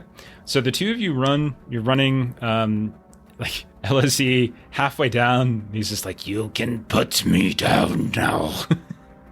Of course, sir. And guides you, kind of leads you like there, this turn, that turn, you follow that. It's a tight, compact ship, but it is a bulk freighter, so it's a little bit bigger than your own ship. And yeah, you come up to what looks like the door to the engineering room, and you see one of the other figures that was dressed just like Elizee is currently locked in some kind of battle with another one of these weird, like, echoing creatures outside of this airlock door next to these cubbies with these EVA suits. You look through what looks like the portal that kind of goes into the engineering bay, and you can see inside of it, like kind of pushing off and dancing around in the zero-G environment, you can see both Ilya and another one of these kind of flickering creatures moving between just pure black void and that static, that black and white static. And again, they look like they're just people in the EVA suits, but they have no dimension or shape to them as you watch. And that's what you see. Give you guys both an action if you want to do something here. Which is the one that's fighting? Is it Crow or Croa? Do we know? It would be Koa. Koa. But they all kind of look the same to you. Like they all had that That's weird racist. kind of black mummy vibe. Black like wrap. Well, they are the same origin. But yeah, fair enough. Does the one that's fighting Koa, does it look like have they engaged? Does one of them look injured? You can see that the leg of the this other person that you've been trying to help is flickering between black and static, black and static, black and static. And you can see that they're kind of struggling to keep their balance. They take a step, and you see the fluctuation of the leg, and then they kind of dip down, as if Koa is struggling. So Koa's been somewhat afflicted, but the hologram guy looks totally normal. As normal as that would look. Yeah, exactly. Yeah. I'm gonna take a risky attack at the holographic spaceman. Awesome. Yeah, with my go for revolver. So it's a DR just 12. These I think they're actually easier. These have a DR of 11. Alrighty.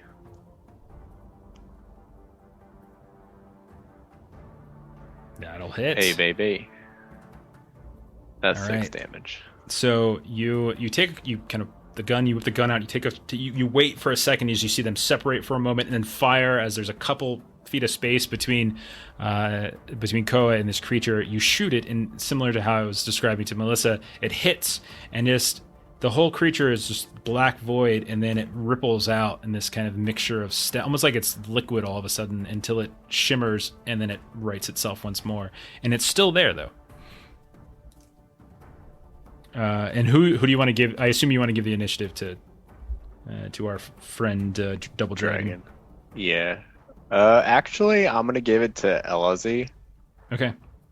Just to see if he said shoot it, and I'm gonna just basically say I shot it, nothing fucking happened. So what am I supposed to do now? Keep shooting it. And he will, since you gave it to him, he will. You see, again, dressed much like a mummy with a hood. You can see that they have this sort of belt that kind of shapes along this very narrow waist, rips out some kind of revolver that was wrapped around, and will fire as well. So they will also fire against an 11.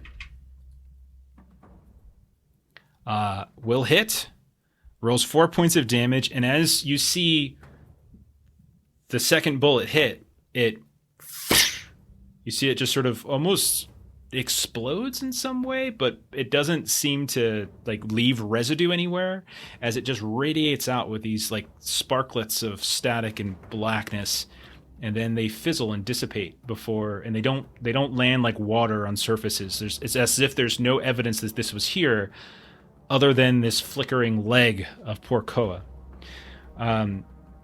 LSZ will hand it over, obviously, then to Dragon. Dragon, you hear the sounds of something behind you guys. You have been being chased by one of these things. As you look, and maybe 30 feet or so down the corridor at the very end, you can see this thing turn, the purple running lights on the undersides of the wall as it's there, and it just begins to bolt in your direction. What do you want to do, Dragon? Sir, if you approve, I would like to hold this one off while you save Ilya. Is that acceptable? Yeah, Dragon, just don't get yourself killed, all right? I will try very hard not to. Thank you for your concern. And basically, so for my random rolls, I get a thrown weapon, and I get a personal tool with inscriptions. Okay. So basically, he's got a length of toe chain that has the hook at the end on one end, and on the other end, the personal tool is a crowbar that has Double Dragon towing and like inscribed on it. And basically, his fighting style is just doing like that whole chain whip thing, where you kind of spin your body around and then you unleash and let the chain whip out. I love it. So yeah, I mean, if it's range, I mean, range is normally tech. So if you're treating it like it's a ranged weapon, range is a tech roll. So like you kind of figured out some sort of, he's mostly just throwing it. It's not so much like shooting it. However you want to do that. Yeah, range. I mean, like they don't really just differentiate. So tech is ranged, and body's melee. So okay, if you're throwing it, just roll tech. DR 11. That's what you're trying to hit. Okay, DR. Oh, I see now where I can change that. Yeah, at the very top. Mm-hmm. Yeah, it's kind of small, like that little. And I'll do risk attack. I saw. Mm-hmm. That'll hit. Off. There you go. Okay. 6 damage. So describe. I mean, like it's the same thing happens, but describe how it looks when you attack and hit this thing. The same rippling, of course, happens as it's chasing after you. It's a very calm series of fluid motions in which he coils and then uncoils the chain, and it whips out and goes through the face of this EVA flickering module. And so you yank it back, and you see the ripple start in the head and kind of work its way down. It'll continue to charge after you.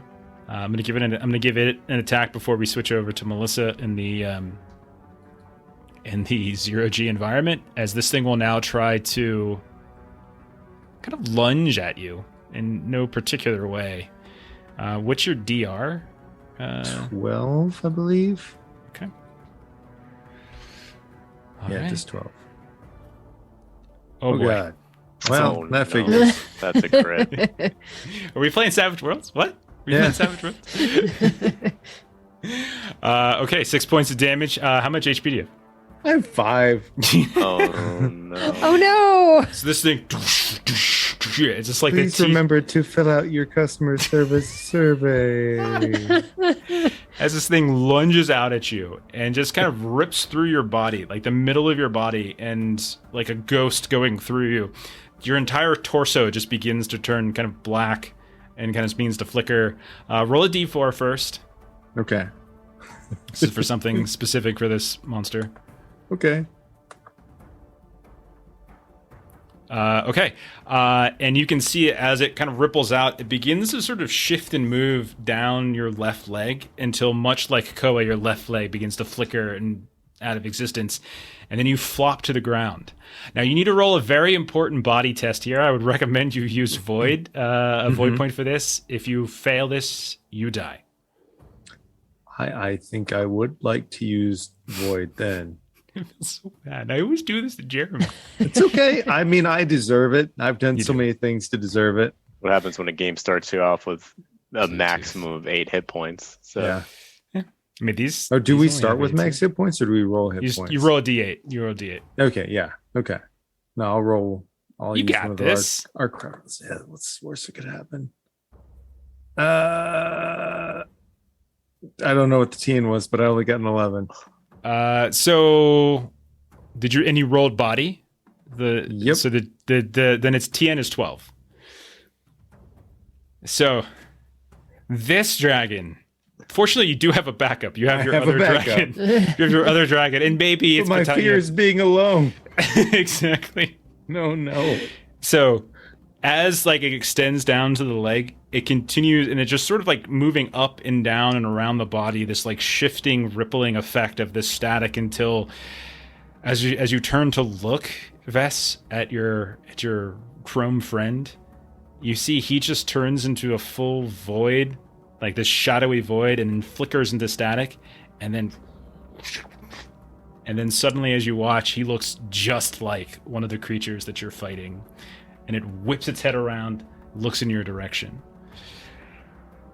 Okay, let's go into, and at this point, did you say Mr. Anderson surprised to see me? Yes. okay, and at this point, the static in your comms shuts down. As we kick it over now to Ilya. I have to keep remembering which one's Ilya and which one's Astra. Ilya, you are kind of ricocheting off. You got a good shot off on this creature, but it also managed to get you. One of your pistols is floating. You still have a second. What do you want to do? So it is still alive, right? It is still alive. It is still moving. Okay. So what I want to do, one of the belongings that I got was a bag of metal pieces called coins. So what I want to do is I want to try to take the coins out with my left hand, since my right hand is coming in and out of existence. So I want to kind of grab that bag of coins and just kind of like use them all as projectiles. Okay, so you're just doing You're like a gonna bribe ranged the ghost. throw attack. I'll give you all of these coins not to kill me. So you just want to do a throw attack at this thing with it? Because I'm hoping it's going to be like each of these individual projectiles that are kind of going through it, and it's going to mess with it. Okay. That's fine. roll your tech attack. Same DR 11. I'm going to use a void point. Yeah, I can't adjust the Very top. There's at the very Little top. There's a box. tiny little box. You go into there and do it. in the ability check pop up. It's in every pop up. It's at the very top. It says Defender DR when you hit attack button on your weapon. Oh, sorry. No, it's not actually, a weapon because I'm yeah. just doing a tech roll, so that's why. Oh, well, just roll your weapon. Just roll Yeah. your weapon. It's fine because it's the same thing. That'll hit. Roll D4 damage. We'll say. I'm going to spend a point to roll that at advantage. If that's okay. Sure. See if I get more. Yeah, I don't know if you can roll double if you use void, but we'll say yes. That's fine. 2 points is actually enough. Yay. Okay. As you hurl the coins at it, you can see. I mean, like there is a certain amount of velocity to them, not as much as the bullet, obviously, but like you can see just one after the other, they kind of explode and kind of get consumed by the various parts, and you see these tiny little ripples like raindrops in a pond begin to kind of cascade outward with the static, and then they just rupture and pull apart and dissipate. Okay, and then if you have like a move action, if you want, do you want to try to get out of here? I would like to take something and chuck it towards where Astra disappeared. Like if there's Sure. anything in this area, something. Yeah, oh small yeah, that there's I can- debris floating around, sure, and you just kind of shove it off in that direction. You do hear on your comms the sounds of Crow, the person who's in here. They're shouting, "Come to the door! They need help!" And you look over towards the entrance to the engineering bay, and you can see that Ko is there wanting to open the door, but is sort of waiting for you. And it's like looking through these little pockets of the doors themselves and like kind of motioning towards something going on the other side of the doors. Okay, then I'll go back toward the door. You can do both. I have no problem with that. So you just float the thing in the direction of where Astra went, and you just watch this chunk of metallic debris just float and float and float and float and float and float and float and float. Past where Astra was? Yeah. When, Astra, you have this massive black shape in front of you. What do you want to do? Is it big enough to where I can go through it? It's like 10 feet across. It's like a 10 feet. It's a 10 feet circle, 2-dimensional. And you start to move around it, like you actually get to one point on its very side where it's almost invisible because it's just as slender as a sheet of paper. I'll put a hand through first. See what happens. Okay. Good thing you have that pod that regenerates limbs. Yeah. So you reach your hand in, and you feel a very cold pressure. Like it's like just grinding down on your arm. I'll pull it out. Yeah, and you pull it out, and you have to like you feel like it's actually difficult at first, but since you did really quickly, you were able to get it out. Is it damaged at all? You look at it, and like you have like an exterior glove of a EVA suit, and you can definitely tell there's been compression on the exterior. I'm gonna put my helmet on and just dive in. Oh god. Okay. Okay. All right. So it was doing damage. Okay. So you launch yourself. I didn't interpret that as damage. Yeah, it was like compressing your hand. Oh, my hand. I thought it was just Like the deep pressure of space. Like you have a glove on because you're in an EVA suit. So it's a big bulky suit. You look at it and you can see that it was partially crushed. You managed to rip it out in time, but it was like compressing down on your hand. Longley, just put your penis in it and see what happens. I'm still gonna jump there. See where it takes me. Oh god. Rest in peace. Okay. All right, you jump in. Yes. Hang on. I did not think anyone would do this, but then I forgot. You didn't think I jumped through things that I don't know where Right. to go. If It is long. that's what I was about to say. I'm like, then I forgot that I'm playing with Long Lee. Okay. You jump in it. Okay. And you feel that same cold compression about your whole body. And the thought occurs to you that this was a horrible, horrible mistake. As you feel the life just dissipate from your body. This is a really bad decision. Oh, god. I don't know how other way to do this. We need Okay. both of them to roll on the death. I know, I thought the same vision thing. Jerry, as you go first, as your robot, there's the death in space vision table. It's in the roll table section. Same thing for you, Long. And this is how you were supposed to die, but somehow this moment interfered with that fate. Oh, death and space vision, I see. Yeah. I can't believe you dove into this. My God. Oh my god. I'm just a little slow here. It's all good. There we go. Okay. So it looks like, Jeremy, you're the first one. That's how you were supposed to. That's the last thing, the last vision you had as you died, and everything turned to static for you. So describe it. You I know they're get hit weird. by a stray projectile fired in a historic space battle 5 billion light years away. It was the way it was always meant to be. I am a vehicular chaplain. Unfortunately, that does mean placing yourself in the midst of battles. So, it just happened. A war happened far, far away. A shot was fired that doomed me 1,000,000 years ago. I was just in the wrong place at the wrong time. Are you happy with your service? Oh God. Long. Again, this is the vision you have as you die. Like, this is how you were supposed to have died, but instead you're dying this way by jumping into a giant void. But so this is the vision that goes through your mind, the last thought you have in your head before everything goes to static. And so you're supposed to take this and just sort of describe what that vision looks like using that as the prompt. Okay. So my Yeah, mind it's is a little weird. infected with ransomware, Mm-hmm. and my blackmailer is long dead. Okay. So I guess what I've experienced so far makes me unsure if I've been hacked or if this is even real. And because when my blackmailer died, it gave me like errors inside my head that maybe I'm living some sort of simulation. Okay.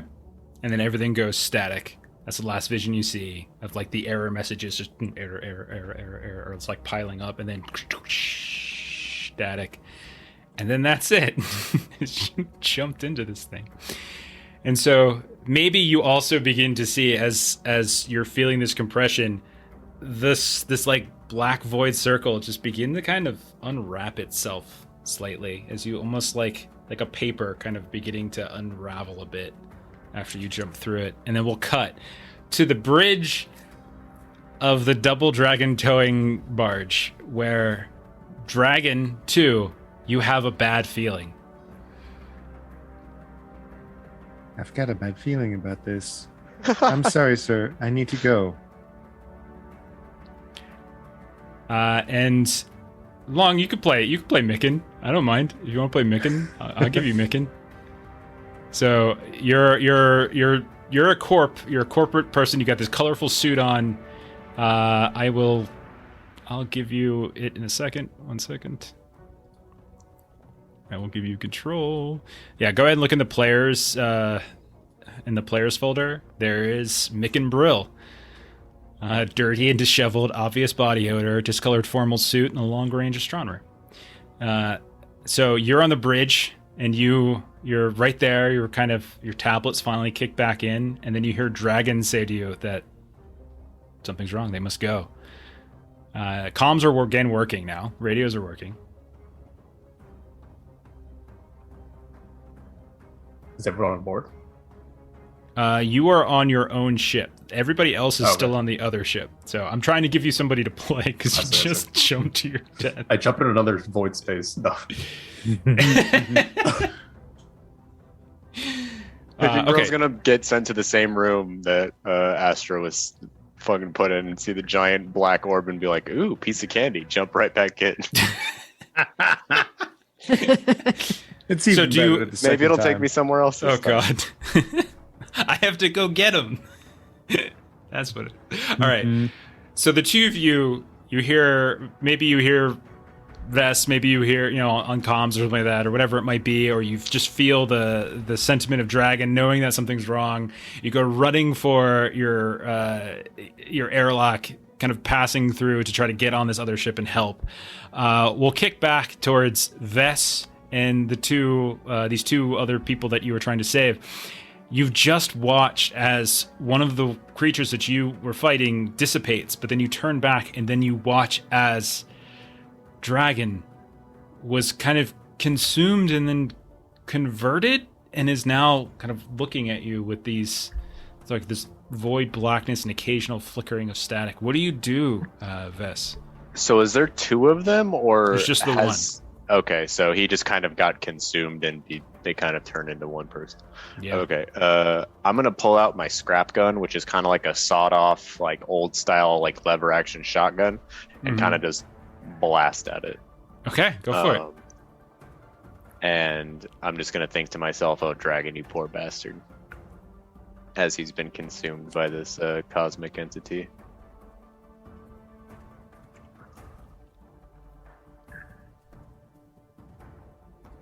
Oh, that's a big whiff.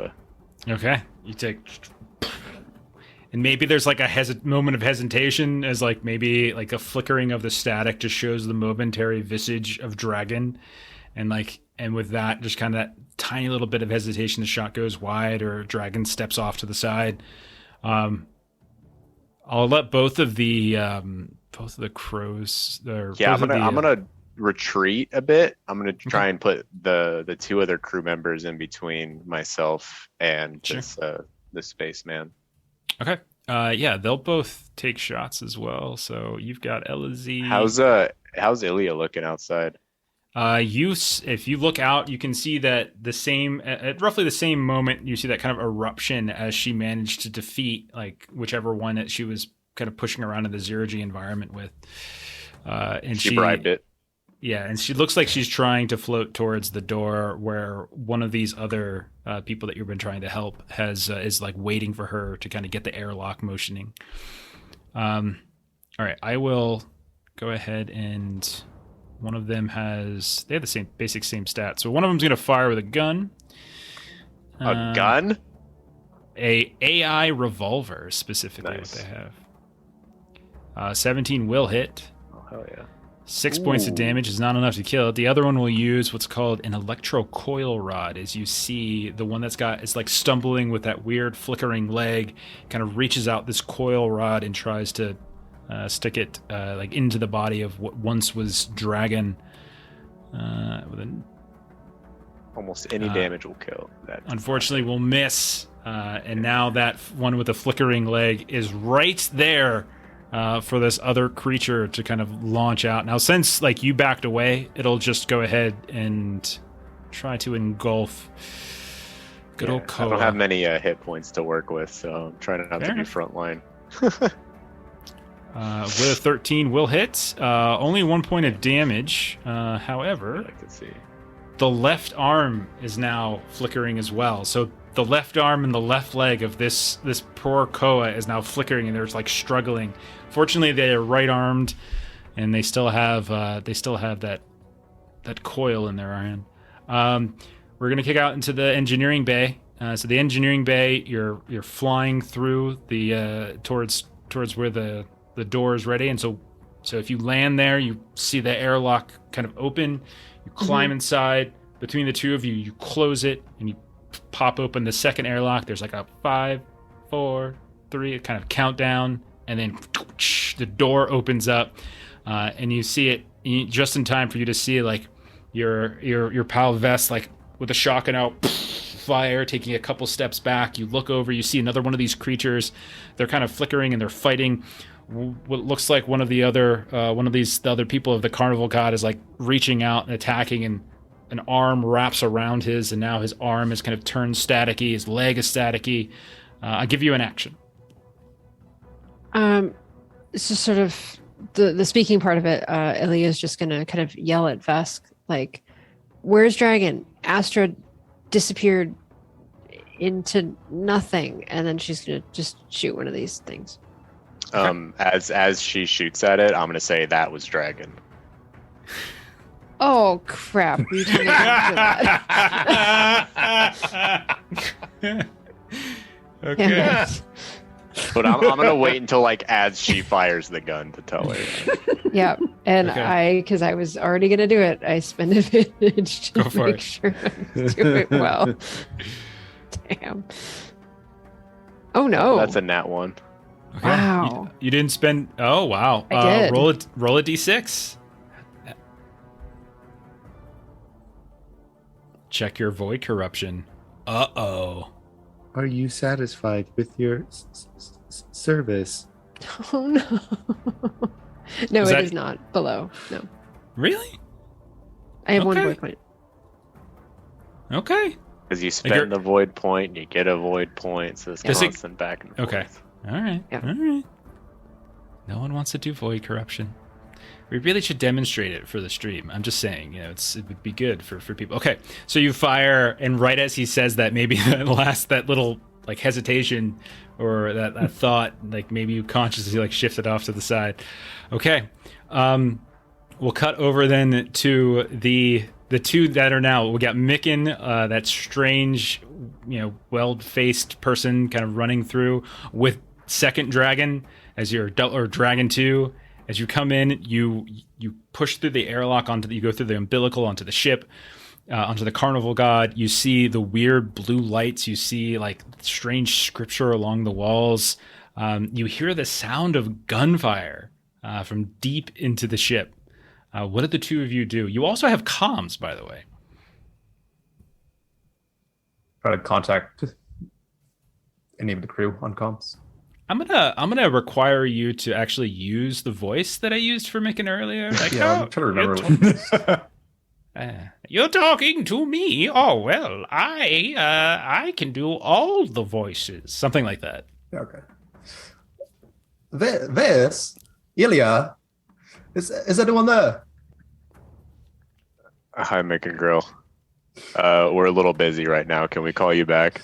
No, there seems to be danger, and Dragon seems a little depressed. We gotta get going. Well, Dragon's dead, and Astra has gone missing, and we're being attacked by these cosmic EVA suits. So if you don't mind, I would like you to clear comms, or you could send Dragon 2 down here to give Oh us. my, he's dead, but he's right next to me, well and alive. Yeah, Dragon, not Dragon. Yeah, Dragon's dead. Tell Dragon needs to come help because Dragon's dead. Well, we're on our way then. You can stay behind if you want to. We just need Dragon. Me stay behind, but I'm born for this. Oh, all right, man. I give him our location and just shut my communicator off immediately. First of all, the voice was awesome. Secondly, I like how you kept up how obnoxious he is. Okay, and you look up, Just and you completely over it. Yeah. After the last 3 weeks, I just can't stand listening to this man's voice anymore. like, oh, I've been through this before. Well, let me tell you a story about this one time. We've had void creatures all over the ship. You look up, Kid, and you can see that Dragon 2 is already running down the corridor. And so you follow. Both of you roll a savvy test. There you are. Ooh, the minus made me fail. Oh, that's a shame. Oh no. All right. Good to know. All right. We go back. We go then back to the fight near the engineering bay. I'll give it to Vess. Vess, you can sort of take it off. We have a lot of split combats, so like we've broken the chain of the initiative. But yeah, Vess, go ahead. fine. You can take it off. I'm gonna do a risky attack with my scrap gun again. Okay.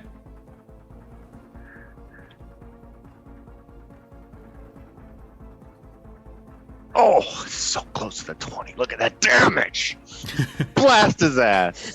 That will be enough as you fire the shotgun, and you can see the ripples again, just like these, because it's like a buckshot, and so there's tiny little ripples of static in the void that once was Dragon 1, and then erupts and kind of cascades out.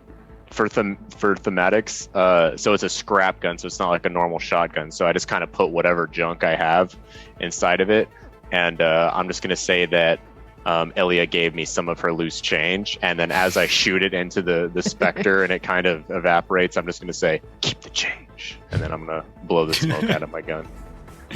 And we'll say, for dramatic purposes, as Dragon 1 dissipates into static and void, coming right around the corner, Dragon 2 right in sort of the last vestiges of Dragon 1.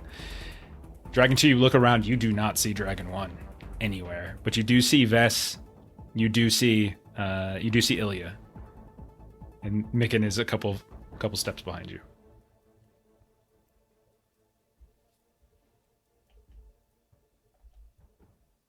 guys wanna do? I'm just gonna say, took you guys long enough to show up.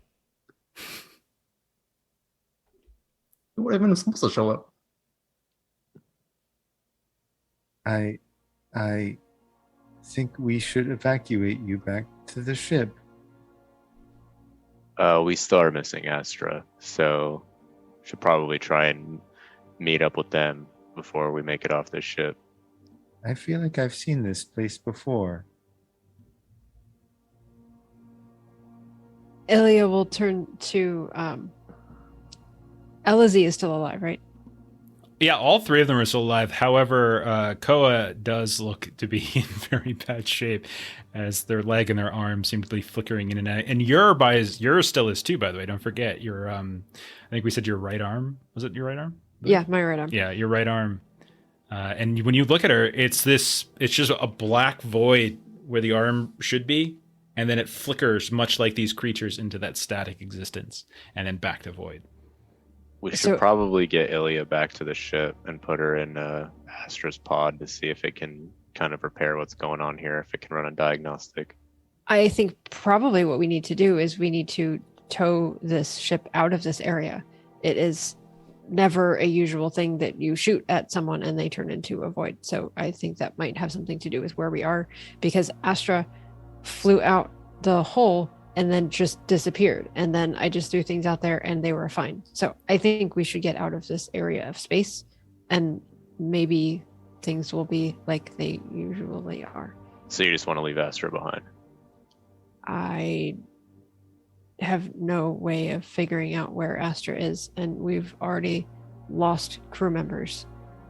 So Astra's gone. Well, I can do it first. A scan, bro. See if he's around. Is that possible? Sort of. Like Yeah, I mean, if you have bioscan. bioscanner, yeah, if someone has a bioscanner, kind of do that. Move around. I do not have a bioscanner.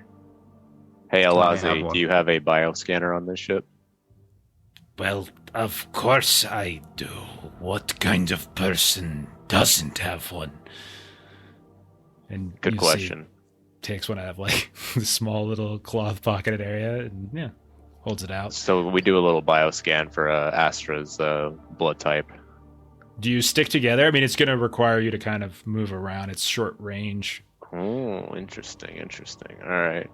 Ilya would look at Dragon and just say, maybe you and I can get to connecting our ship to this one, get the tow line ready. Yes, I think you are making a good suggestion. I will be happy to assist you with that. Well, keep you busy. And she'll just sort of pat Dragon on the back. Kind of want to talk to Alazi some more. Okay. And Because like he seems to kind of know. I mean, if people want to hang out here, but you can do it while you're scouting the ship. That's fine. Yeah, so I just kind of like, he had mentioned like seeing these monsters before. So I'd just be like, you told us to shoot these things on sight, so you've seen these things before? Yes. On- They when- have plagued us for 2 days now. We used to have 8 crew. We 3 remain. You didn't think to mention that beforehand. You seemed interested in insulting the name of ship rather than asking questions. Man, you're lucky we don't leave you behind right now. You threaten? Yes. Okay. Who's all there? I think I'm sticking with them until Okay. we get going. He looks at you and he says, like very seriously, skin glowing, You are lucky we do not kill you now and take your ship. I shoot. What? All right. I mean, you can butt. We can wait, but No. Go ahead and do it. Oh man. Okay. he's a skinny, wimpy old man. I mean, I think you're outnumbered like 3-2. Because Yeah, I got Okay. a shotgun. Wait, are you sure about this? he said he It did. says the one who jumped into a black hole. Yeah, but this is another person. I mean, he insulted me after we came to help him. So, and Did he I mean, if insult I you? kill him, I get his whole ship. So What did he say that as an insult? he said, "You're lucky we don't kill you." That's not an insult. That was after That's- you threatened him. He returned the threat. I mean, Roll your attack. all right.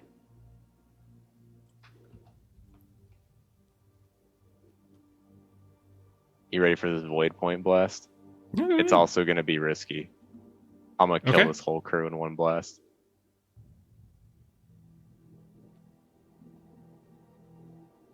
Okay. Oh my All right. gosh. So I'm So- doing 7 to Alazi and 5 to the guy with the shadow leg. Okay. They are both still up. What? They are both still up. Uh-oh. Also, what did you? Yeah, 17 is enough to hit. They are both still up. I very much appreciate that. Uh-oh.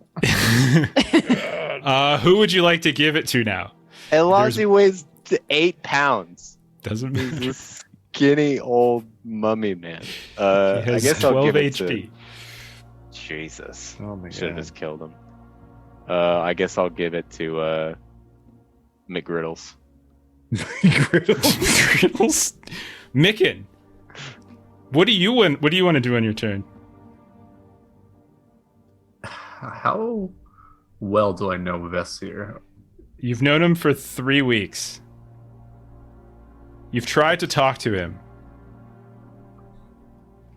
but he has a tendency to ignore you. I feel like what he did was kind of insane.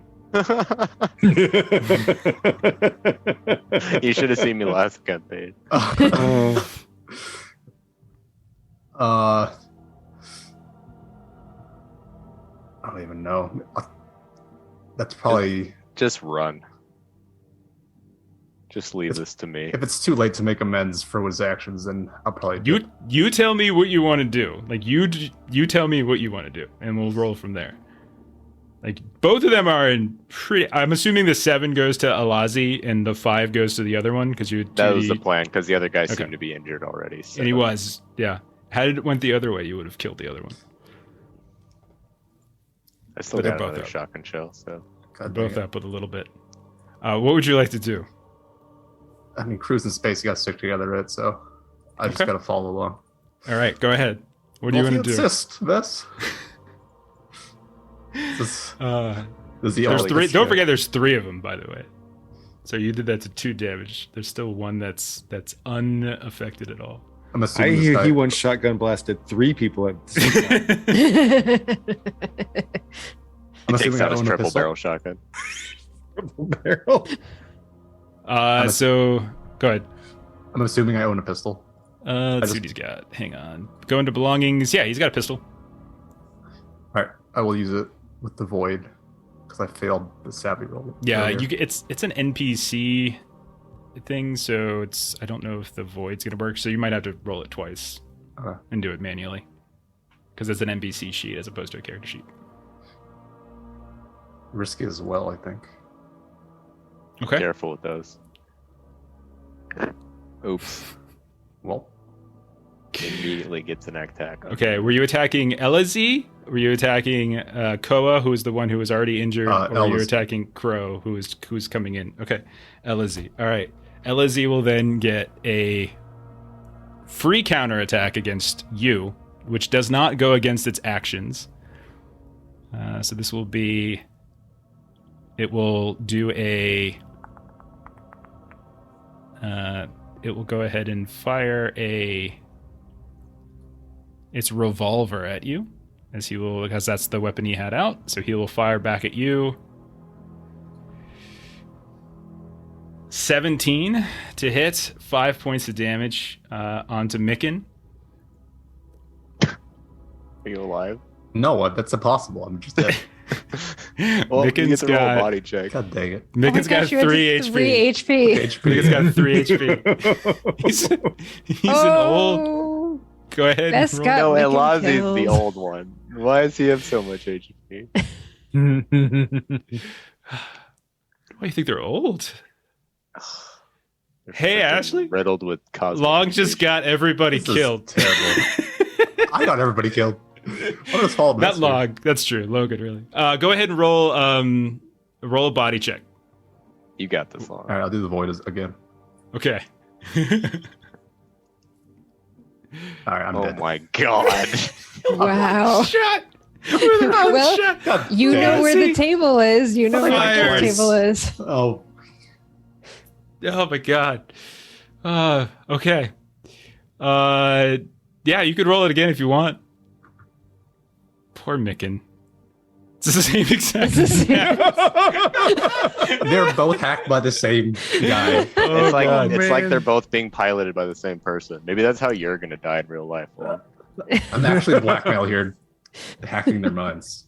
Then he will turn the gun over towards Vess, and with a sneer, not really saying anything, will just fire. What's no. your? Wait, can we talk about this? You could have. He was trying to Now talk you to you. ask. He was trying to talk. What's your DR? Listen, I'm just saying you got what you came for. You got a dead body. We can leave it at that.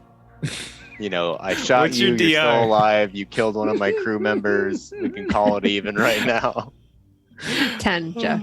It's 10. Yeah. Oh goodness. Oh goodness. Okay. It's like the whole Justin ordeal.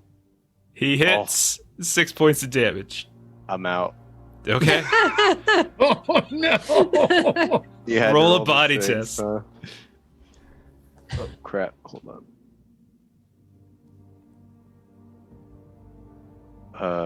Alright.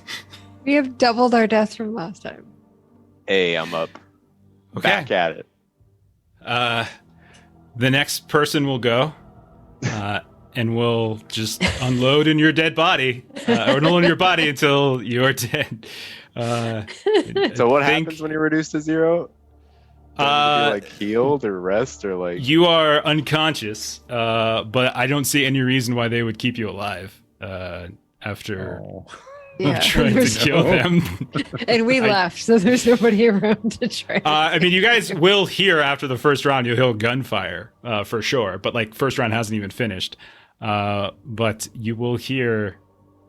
We'll say you'll hear gunfire coming from the direction where they all went and started scanning. You two were heading towards the airlock to pump out and start doing the tow cables. So you hear gunfire just as you're about to leave through the airlock. I feel like Ilya, having been here already, would assume that more of the void things appeared and that they're just like watching our 6, and like she'll just kind of look at Dragon and just say, I think we have a job to do. I would agree with you. Okay. So you guys go out. You go back over, and you get you just have to do an EVA basically, and you start doing your tow cables. Yep. Mhm. Here's how this is going to end, as we are now at the end. You guys are EVAing, connecting tow cables. When you see your ship begin to pilot away from this other carnival god ship that is now ripped on its side, and you just see it begin to the chemical engine just begin to rev up, and you see it just begin to start floating away. What do you two do? While we're EVAing over to it? While you're EVAing and attaching tow cables, like you're not done with the job, but you can see that your ship is actively flying away from this interaction.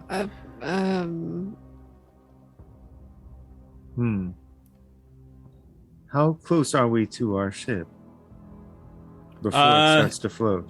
You're connected to the tow cables. You do have the tow cables. So like you can see like because the ships are relatively close to one another, especially for space, and you've got these tow cables extending.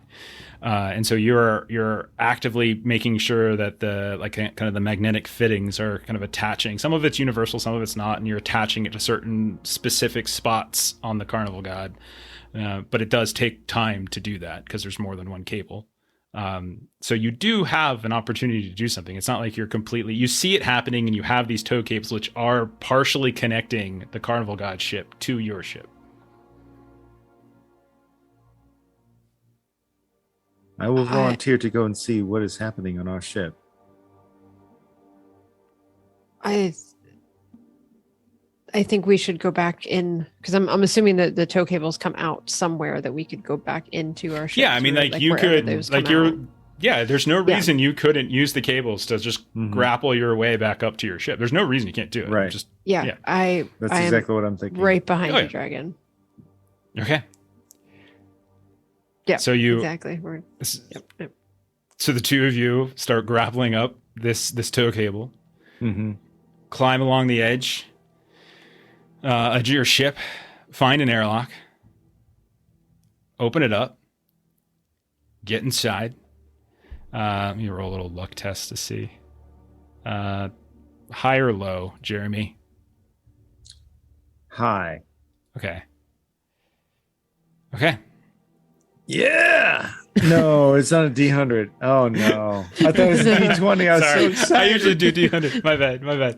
I didn't mean to bait you. You open the airlock and you step in, still EVA suit on, and you see on your ship, you see what looks like the one that's not, it's somewhat hard to tell them apart, but there's much more light in your ship. And so you can kind of start seeing some slight differences in like the strips of the cloth and the robes. And you can see that Koa, which you think is probably Crow, the one who's like fully intact, doesn't have the weird staticky arm or leg, is standing there, like gun leveled in your direction. You have a beat to do something. What do you want to do? Hello. I'm very sorry about the way the events of this day have gone. However, I can assure you that brandishing firearms will not work very well. Things in this room don't react very well to bullets. If we would like to survive, we will need to work together. What do you say? What do you say there, Ilya? Ilya will. Gosh, I'm so thrown by everything. That's I know it's when you're sideways. Ilya was going to wield her weapon, but seeing that Dragon is trying to go kind of the negotiation direction, she'll put her hand more on her like multi-tool. Okay. And just say, I think we can come to some type of resolution. You put it on a multi-tool? Yeah. Okay.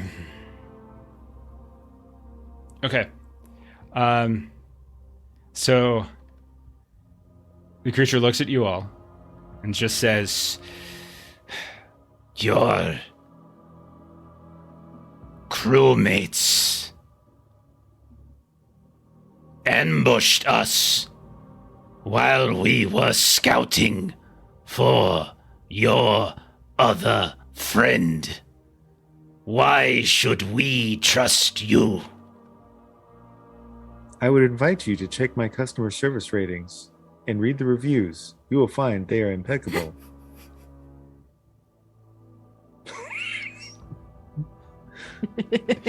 You have a data pad. I will share the link. no, but you know who does? Ilya does. That's right. I do. Okay. Roll a savvy test. This is going to be whether they accept this tablet to look at it. I can't believe this is how this is ending. I want to use a void on that. Okay, go right ahead. Go ahead.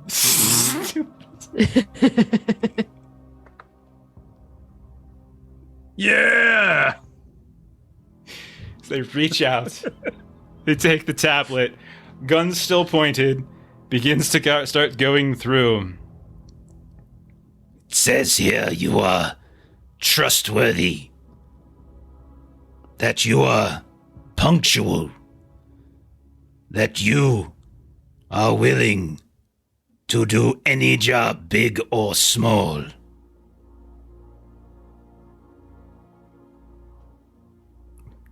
This here says you do it all with a smile. Keeps slipping through. This one doesn't say anything, just an emoji of a thumb up. Flips through another. Okay, you passed your savvy test. We will put you in your cryo beds. We will not strand you in space. That carries with it bad fortune for any who do it. Put your weapons on the ground. You who are trustworthy must trust us now. We will take care of you. We will find a station, and we will find a place for you. Given the events of today, we do not wish to travel with you conscious. Is this acceptable, Double Dragon Towing Company representative?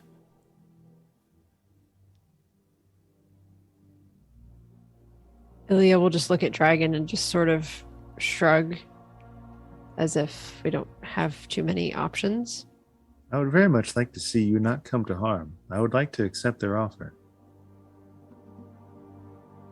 I think that works, and so you'll see her kind of take that big belt with all like the guns and the tools and everything, and just kind of take the belt off and just sort of hand the belt over.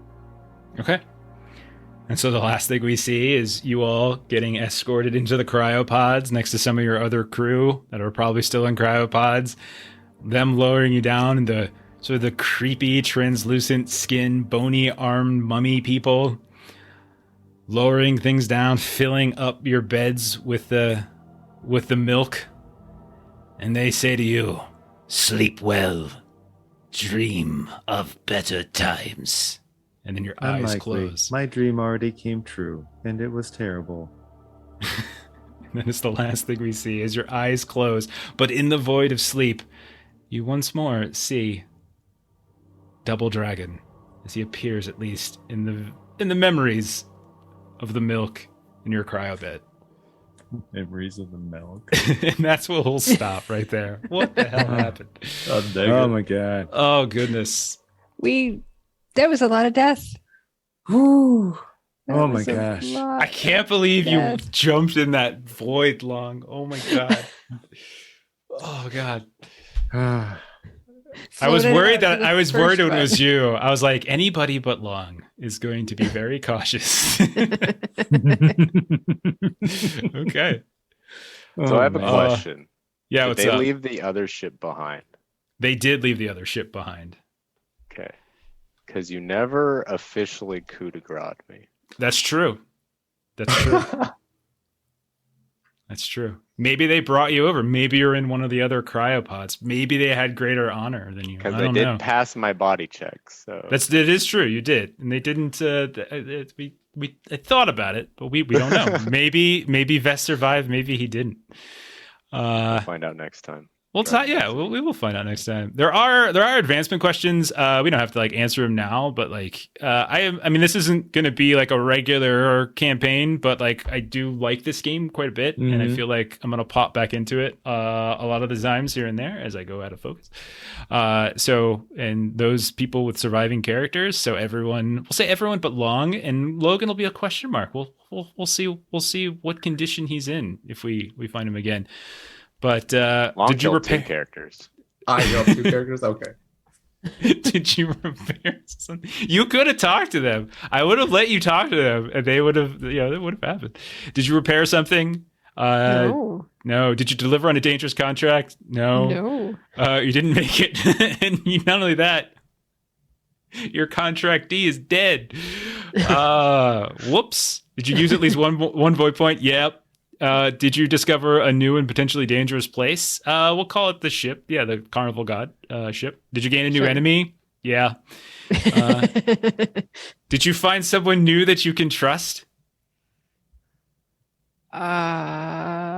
Remains to not. be seen. I guess that's I don't know. Maybe. I don't know. We'll see. Maybe. Did you contribute with something especially memorable? Well, Logan, you can definitely take that one. Hell yeah. Long, you can definitely take XP that on the board. Yep. There you go. But all I right. threw a coin purse at them. Okay. Poor Micken is dead. Just a lot Poor. of the customer service Man. survey. Yeah. But see, all that good customer service, That was great. it worked because you had all that really did. good customer service and it saved your ass in the end. Oh my That was some god. good role play. It worked in the end. All right. 4.8 stars on Yelp. Can't This you buy one- those reviews anyway? This This one is just our says horrible software. things about your mother. What? So, oh my god, that was a lot of fun though.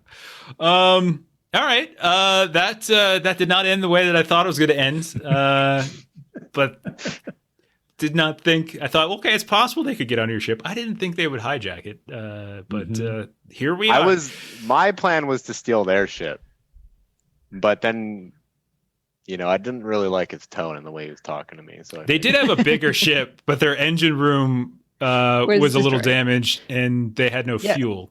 But we're in space. Doesn't take That's true. that much to tow a ship in space. It does not exactly, yeah. And you guys are a towing company, so should be Yeah. fine. All right, that'll be that. Thank you for everyone who hung out tonight, threw us bits. Really do appreciate it. It's a lot of fun. Thank you to those of you who are watching this later on YouTube or on VOD. I hope you like Death in Space. If you do, let us know. We'll keep playing it here and there. I don't know. It's really fun. I think it's really cool. It's simple. It's easy. It's a cool setting, and and like weird stuff can happen. So a lot of fun. We're gonna go ahead and actually wait. What are we doing tomorrow? We are playing. One Ring. What are we doing? Oh yeah, One Ring. So you can catch me, Long, and Melissa playing One Ring in the afternoon as per usual. Jeremy and I will be over on Grim and Perilous Plays tomorrow night playing Heart. And then on Monday, you can catch me, Melissa, and Jeremy back here playing Holler. And then, Jeremy, you got a Patreon you want to plug here, right? That's true. Aaron Reese on Patreon. You've got comics, you've got artwork, you've got lots of RPG assets, maps. It's pretty cool. Yeah, right on. And that is it for us. I'm going to go ahead and raid our friends over at the Defenders of Cobalt who are doing their playtest of Anvia. So follow the raid. I'm going to put on an end screen while the raid warms up, and we'll see you all later. Bye-bye. Bye. See you.